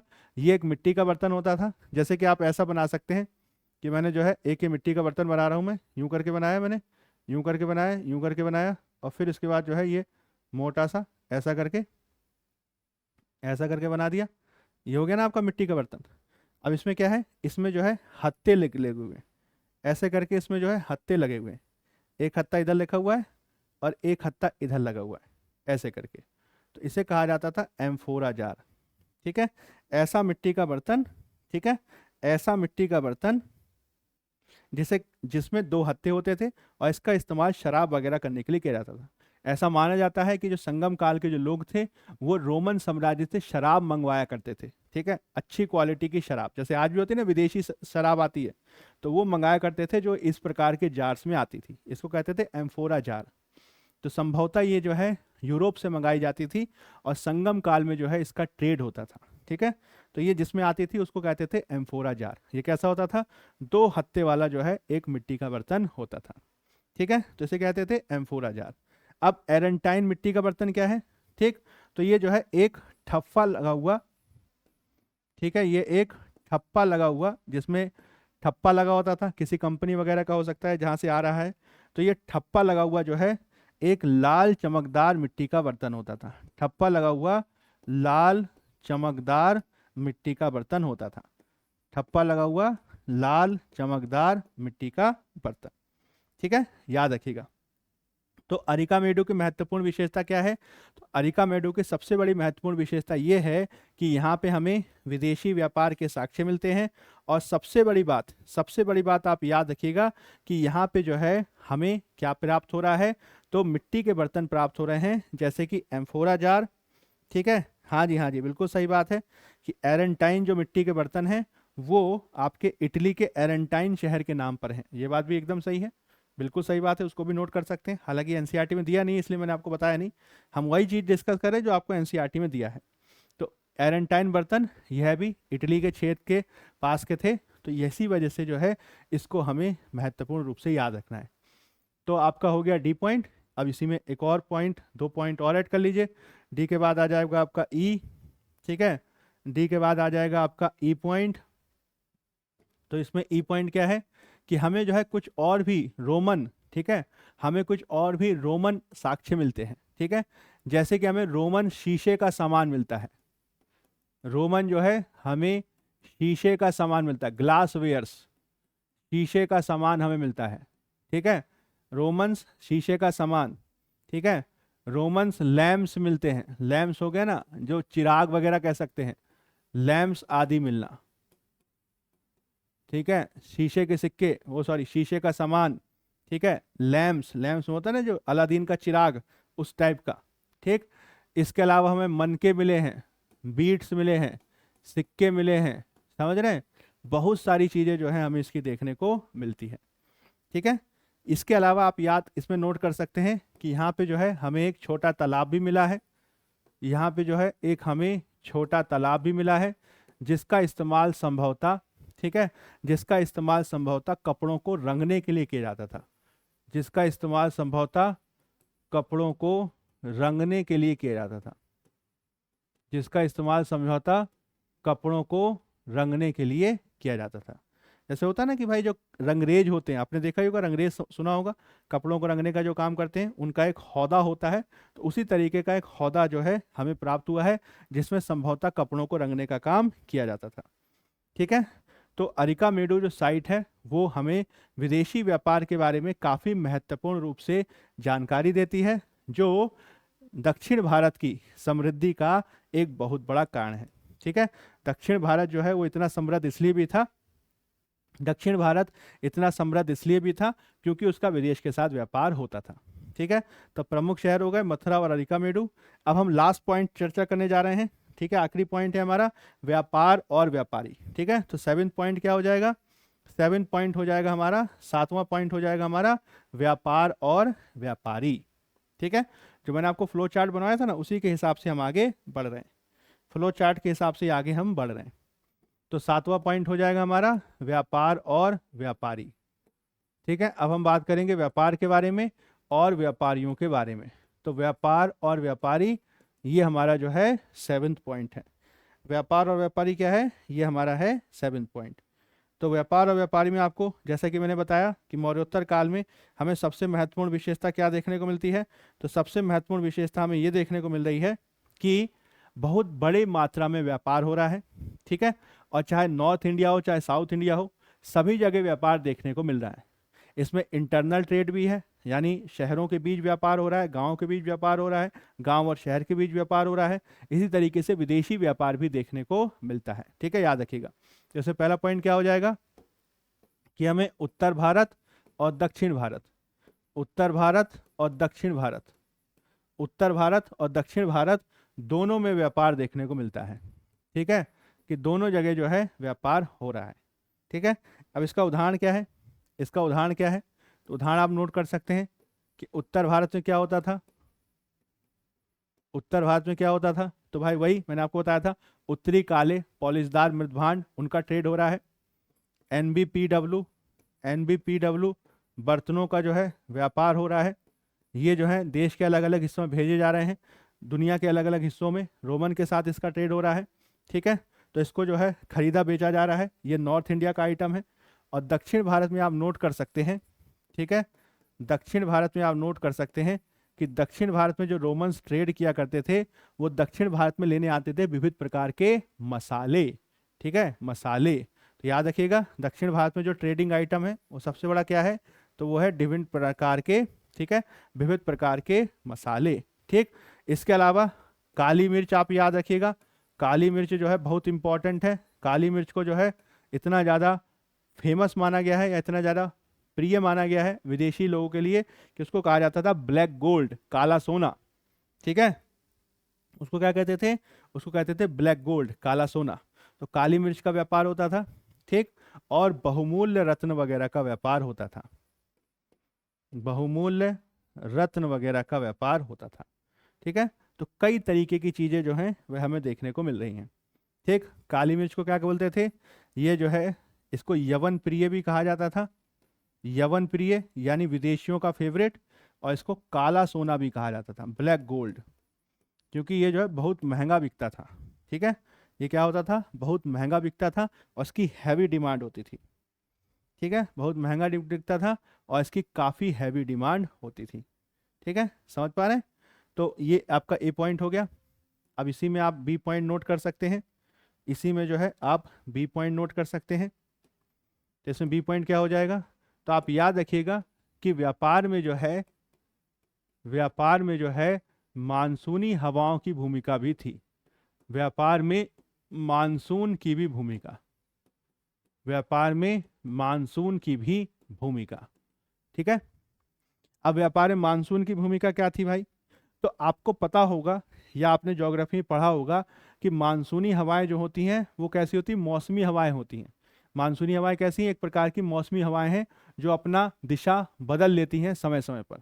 ठीक है, भारत में मुख्य रूप से दो प्रकार के मानसून हैं, एक को कहा जाता है, ठीक है आपने पढ़ा ही होगा ज्योग्राफी में, इसको कहा जाता है दक्षिणी पूर्वी मानसून, ठीक है, और दूसरे को कहा जाता है उत्तरी पूर्वी मानसून। ठीक है, ज्योग्राफी में पढ़ा होगा इसके बारे में। जैसे देखिए मैं आपको बता देता हूँ कि जैसे क्या है, इसको पहले मैं लिख देता हूँ फिर मैं आपको बता दूंगा, समझ पाइएगा आप इसको। ठीक, तो जैसे होता क्या था कि जब गर्मियों में मानसून शुरू होता था, ठीक है, ग्रीष्मकालीन मानसून, जब ग्रीष्मकालीन मानसून होता था, ग्रीष्मकालीन मानसून, गर्मियों का जो मानसून जब शुरू होता था तो होता क्या था कि समुद्र से हवाएं भारत की ओर चलती थी, समुद्र से हवाएं जो है वो भारत की ओर चलती थी। समुद्र से हवाएं कैसे चलती थी, भारत की ओर। और इससे क्या होते थे कि जहाज जो हुआ करते थे, जहाज जो हुआ करते थे वो भारत की ओर आते थे। जहाज क्या होते थे, भारत की ओर आते थे, क्योंकि हवाएं भी भारत की तरफ चल रही हैं। तो हिंद महासागर में विशेष रूप से जो आपका जो अफ्रीका का कोस्ट है, अफ्रीका के कोस्ट से जो है हवाएं भारत की तरफ चलती थी। तो भारत में जो आने वाले जहाज हैं वो उन्हीं हवाओं के सहारे सहारे भारत की तरफ आ जाते थे। ठीक है, और जब मानसून रिवर्सल होता था, जब मानसून बदलता था, पलटता था, तो शीतकालीन मानसून जिसको बोलते हैं, ठीक है, शीतकालीन मानसून यानी मानसून का बदलना, मानसून का पलटना, मानसून का निवर्तन उसको कहते हैं। तो इसमें जो है हवाएं कैसे चलती थी, तो हवाएं जो है भारत से समुद्र की ओर चलती थी। हवाएं भारत से कैसे चलती थी, भारत से समुद्र की ओर चलती थी। और जब ऐसा हुआ करता था तो समुद्र जो है, जो जहाज हुआ करते थे, ठीक है, जो जहाज हुआ करते थे वो जो है भारत से समुद्र की तरफ चले जाते थे, भारत से समुद्र की तरफ चले जाते थे। और इस तरीके से जो है वो बिना ज़्यादा एफर्ट लगाए, बिना ज़्यादा मेहनत किए हुए जो है वह जहाज भारत आया जाया करते थे। ठीक है, समझ पा रहे हैं आप इस बात को?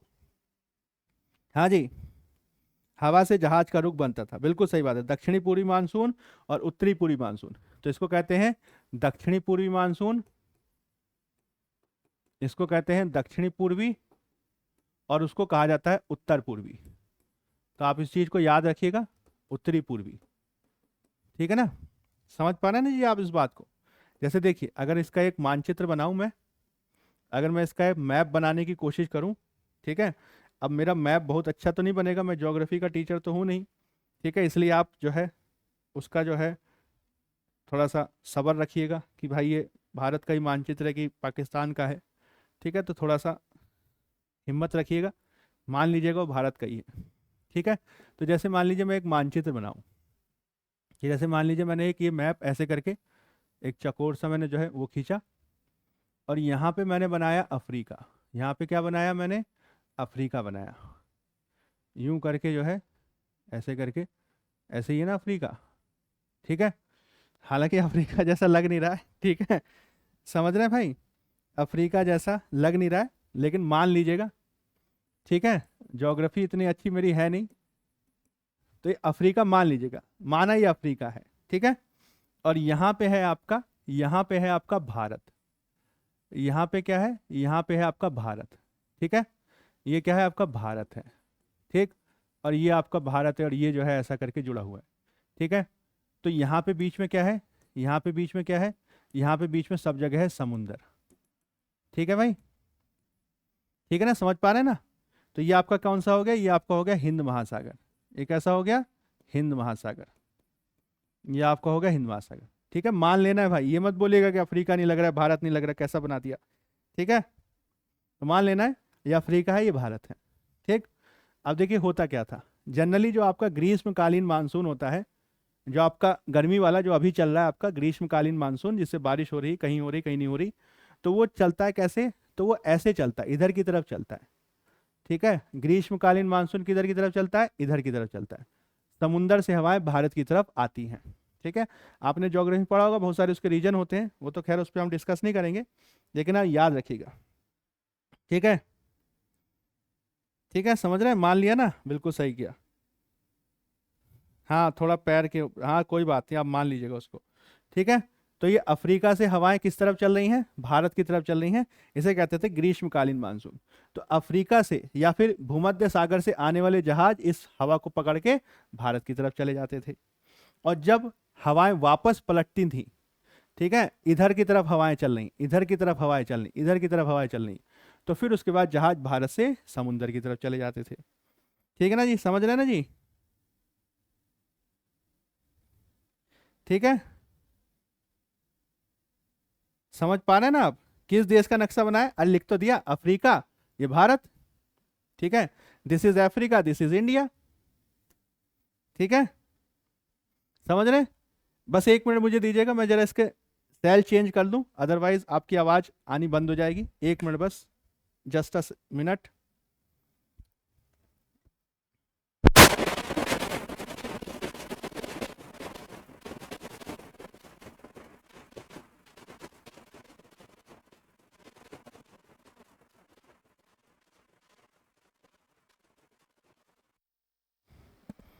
ठीक है विद्यार्थियों, समझ में आया आपको?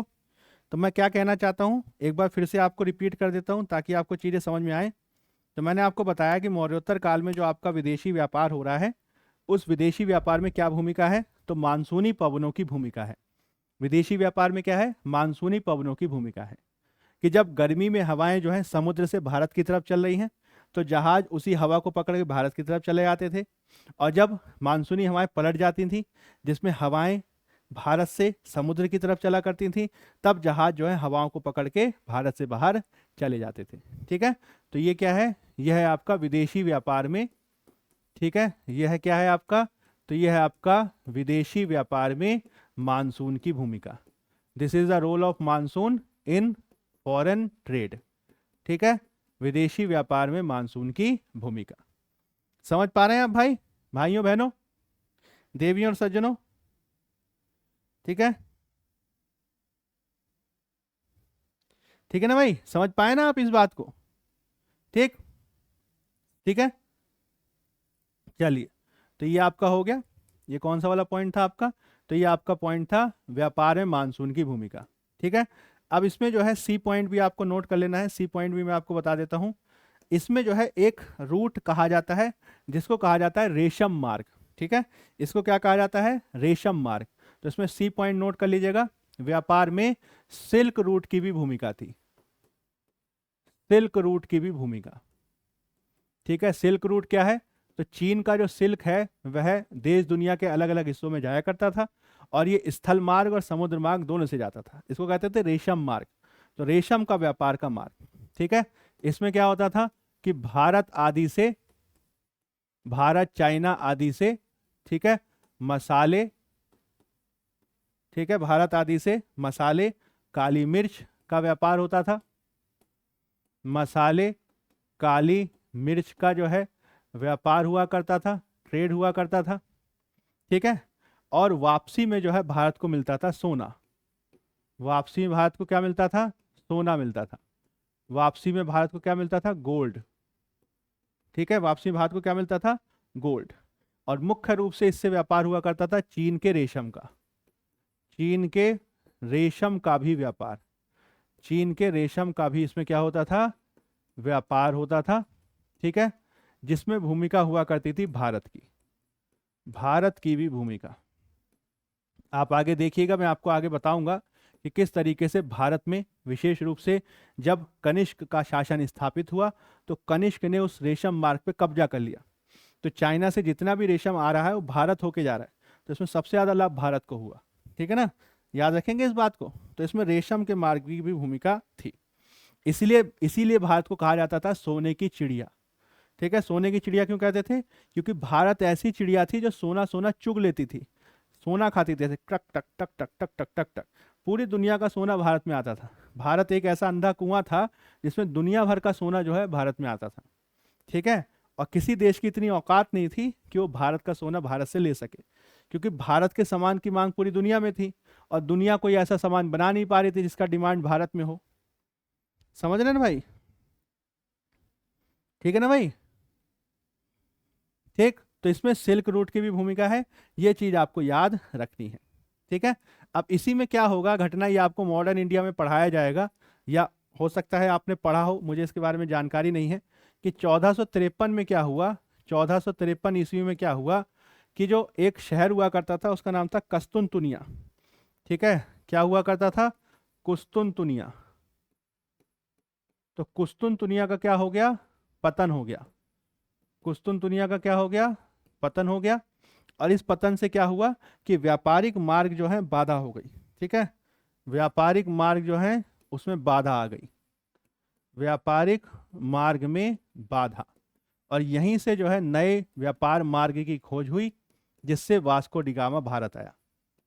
नए व्यापार मार्ग की खोज हुई। ठीक है, नए व्यापार मार्ग की खोज हुई जिससे वास्को डी गामा भारत आया। ठीक है, जिससे वास्को डी गामा भारत आया। ठीक है, ये आगे की बात मैंने आपको बता दी, ये आपको जो है मॉडर्न इंडियन हिस्ट्री में पढ़ाया जाएगा। ठीक है, मॉडर्न इंडियन हिस्ट्री में पढ़ाया जाएगा। ठीक, तो वो जो है हम आपको मॉडर्न इंडियन हिस्ट्री में बताएंगे। ठीक है, समझ रहे हैं? तो इस तरीके से जो है ये मार्ग आगे क्या हो जाएगा? बाधित हो जाएगा, जिससे नए मार्ग खोजे जाएंगे। ठीक है, ठीक है ना भाई? ठीक, चलिए, तो ये जो है हमारा हो गया। अब देखिए इसमें कुछ चित्र मैं आपको दिखा देता हूँ, तो इससे आप थोड़ा और चीज़ें समझ पाइएगा। जैसे देखिए यहाँ पे आपको जो है कुछ गोल गोल, ठीक है, यहाँ पे गोल गोल जो है आपको कुछ राउंड राउंड फिगर्स दिखाई दे रहे हैं, ऐसे ऐसे करके, ऐसे ऐसे करके, ऐसे ऐसे करके। तो ये क्या है? ये है वलय कूप। ठीक है, जो मैंने आपको बताया था ना वलय कूप, ये क्या है? वलय कूप। ये दिल्ली में मिले हैं और ये जो है इस्तेमाल किए जाते थे एज अ टॉयलेट। ठीक, बाथरूम के रूप में इस्तेमाल होते थे, कचरे के रूप में इस्तेमाल होते थे, कूड़ेदान के रूप में इस्तेमाल होते थे। तो ये जो है हमें देखने को मिले हैं उत्तर भारत में। ठीक है, इन्हें क्या कहते थे? ठीक है, इन्हें क्या कहते थे? इन्हें कहते थे वलय कूप। ठीक, ये हमें मिले हैं मौर्योत्तर काल से। ये देखो, ये सांची का जो है एक आपको रेलिंग दिखाया गया है, सांची की मूर्ति कला। यहाँ पे शहर के जीवन का एक दृश्य देखने को मिला है। इसमें ईंट, लकड़ी, पत्थर आदि का इस्तेमाल किया जाता था और इसके माध्यम से इसमें अलग अलग प्रकार की कहानियां सुनाई जाती थी, स्पेशली जातक कथाओं की। ठीक है, तो हमें जातक कथाओं की कहानियां हमें इन रेलिंग्स वगैरह में देखने को मिलती हैं। ठीक है, इसी तरीके से देखिए यहाँ पे कि आपको जो है पेरिप्लस ऑफ द एरिथियन सी जो आपकी पुस्तक है उसमें एक बेहद महत्वपूर्ण बंदरगाह की जानकारी मिलती है जिसका नाम था बेरी गाजा। इसको भरूच भी बोलते थे। ठीक है, भरूच या भड़ोच, ये आपका आज गुजरात में है। तो यहाँ पे जो है अलग अलग तरीके के व्यापार होते थे। यहाँ की संकरी खाड़ी होती थी, तो कुशल और अनुभवी हथियारने मछुआरे ही लाते थे। यहाँ पे शराब, तांबा, टिन, सीसा, मूंगा और अलग अलग प्रकार के सिक्कों वगैरह का, ठीक है, चीज़ों वगैरह का व्यापार होता था। जड़ी बूटी, हाथी दांत वगैरह का जो है निर्यात होता था और राजा वगैरह जो है इससे काफ़ी लाभ कमाते थे। ठीक है, तो ये पूरा जो है आपको वर्णन किस में मिलता है? ये पूरा का पूरा वर्णन हमें पेरिप्लस ऑफ द एरिथियन सी में मिलता है। तो इसे भी आप नोट कर लीजिएगा। ये कहाँ पे है? गुजरात में है। ठीक है, ये कहाँ पे है? गुजरात में है। ठीक है, बेरी गाजा या इसको भड़ोच कहते थे। तो इसके बारे में बताया है कि कैसे जो है इसमें अच्छी तरीके से व्यापार होता था। इसके अलावा देखिए ये जो सिक्के आपको यहाँ पे दिखाई दे रहे हैं ये आहत सिक्के हैं। ये कैसे सिक्के हैं? तो ये पंच मार्क्ड कॉइन्स हैं। ये सिक्कों पर ठप्पा लगा के जो है बनाए जाते थे। ये गोल अथवा चकोर हुआ करते थे और ये तांबे अथवा चांदी के बनाए जाते थे। ठीक है, तांबे अथवा चांदी से बनाए जाते थे। ठीक है, तो इसको आप याद रखिएगा। ये आहत सिक्के हैं, बाद में हमें चित्र, शासक के चित्र वाले सिक्के मिलेंगे। ठीक है, ये मैंने आपको बताया कि किस तरीके से सूत काटने और बुनने के नियम जो है इसको पढ़ लीजिएगा। हालांकि इतना इंपॉर्टेंट है नहीं, जो जो इंपॉर्टेंट चीज़ें हैं वो मैंने आपको ऑलरेडी बता दी हैं। इसमें ये बताया गया है कि किस तरीके से महिलाओं की भूमिका हुआ करती थी वस्त्रों के उत्पादन में। महिलाएं सूतों, कपड़ा जो है ना, रुई, रुई से जो है कपड़ा बनाने का काम करती थी, और उनको अलग अलग प्रकार से वेतन दिया जाता था। इसका वर्णन जो है वो अर्थशास्त्र में किया गया है। ठीक है, इसमें क्या किया गया है, अर्थशास्त्र में इसका वर्णन किया गया है, जिसमें उन्हें काम की गुणवत्ता के अनुसार पारिश्रमिक मिलता है। इसमें घर से काम कर सकती हैं और वो फैक्ट्री में आके भी काम कर सकती हैं। ठीक है, तो उसके लिए जो है उनका अच्छी तरीके से क्या किया जाता था। ठीक है, समझ रहे हैं? तो ये चीज़ आप याद रखिएगा। अब ये देखिए, यहाँ पे जो है आपको कुछ मिट्टी के बर्तन दिखाए गए हैं जो ब्राह्मी लिपि में है, और तमिल में भी जो है इसका इस्तेमाल होता था। और ये साउथ इंडियन हिस्ट्री के बारे में जानकारी देते हैं, स्पेशली संगम काल के बारे में जो है जानकारी हमें यहाँ पे देखने को मिलती है। ठीक है, तो ये आपका एनसीईआरटी में दिया हुआ है, इसके बारे में आप जानकारी ले सकते हैं। ठीक है, अब देखिए यहाँ पे आप देखिएगा, ये भी आपका एनसीईआरटी में दिया हुआ है। इसमें आप देखिएगा एनसीईआरटी में ये जो आपको मानचित्र दिया हुआ है, ये मानचित्र आपका रेशम मार्ग का एक मानचित्र है, जिसमें चाइना से जो है रेशम जाया करता था यूरोप में, और भारत इसके मध्यवर्ती के रूप में काम करता था। ठीक है, तो समुद्र से भी जो है ये व्यापार होता था, और आपका जो है जो ये है ना, तिब्बत से होते हुए, हिमालय से होते हुए, फिर आपका सेंट्रल एशिया होते हुए, फिर ये जो है आपका काला सागर, कैस्पियन सागर, भूमध्य सागर की तरफ जाता था, और चाइना से होते हुए समुद्र से भी जाया करता था, बंगाल की खाड़ी, फिर उसके बाद अरब सागर, फिर उसके बाद आपका अफ्रीका की तरफ। तो ये आपको याद रखना है कि किस तरीके से जो मौर्योत्तर काल में रेशम मार्ग हुआ करता था, वह भी व्यापार का एक महत्वपूर्ण रूट था, जिसमें चाइना से जो है रेशम के व्यापार के लिए यात्री चला करते थे, और वो भारत होके गुजरा करते थे। बाद में भारत के लोगों ने इस पर कब्जा कर लिया था, जिसकी वजह से भारत को काफी लाभ हुआ था, और दुनिया भर से सोना चांदी भारत में आया करता था। ठीक है ना, समझ रहे हैं ना भाई इस बात को आप? ठीक, अच्छा, ये चीज हो गया आपका। अब देखो इसी में जो है, ये तो खैर अब अगले चैप्टर में आएगा, ये मैंने आपको पहले ही शुरुआत में लिखवा दिया था, किस तरीके से मौर्योत्तर काल में अलग अलग राजा देखने को मिलते हैं।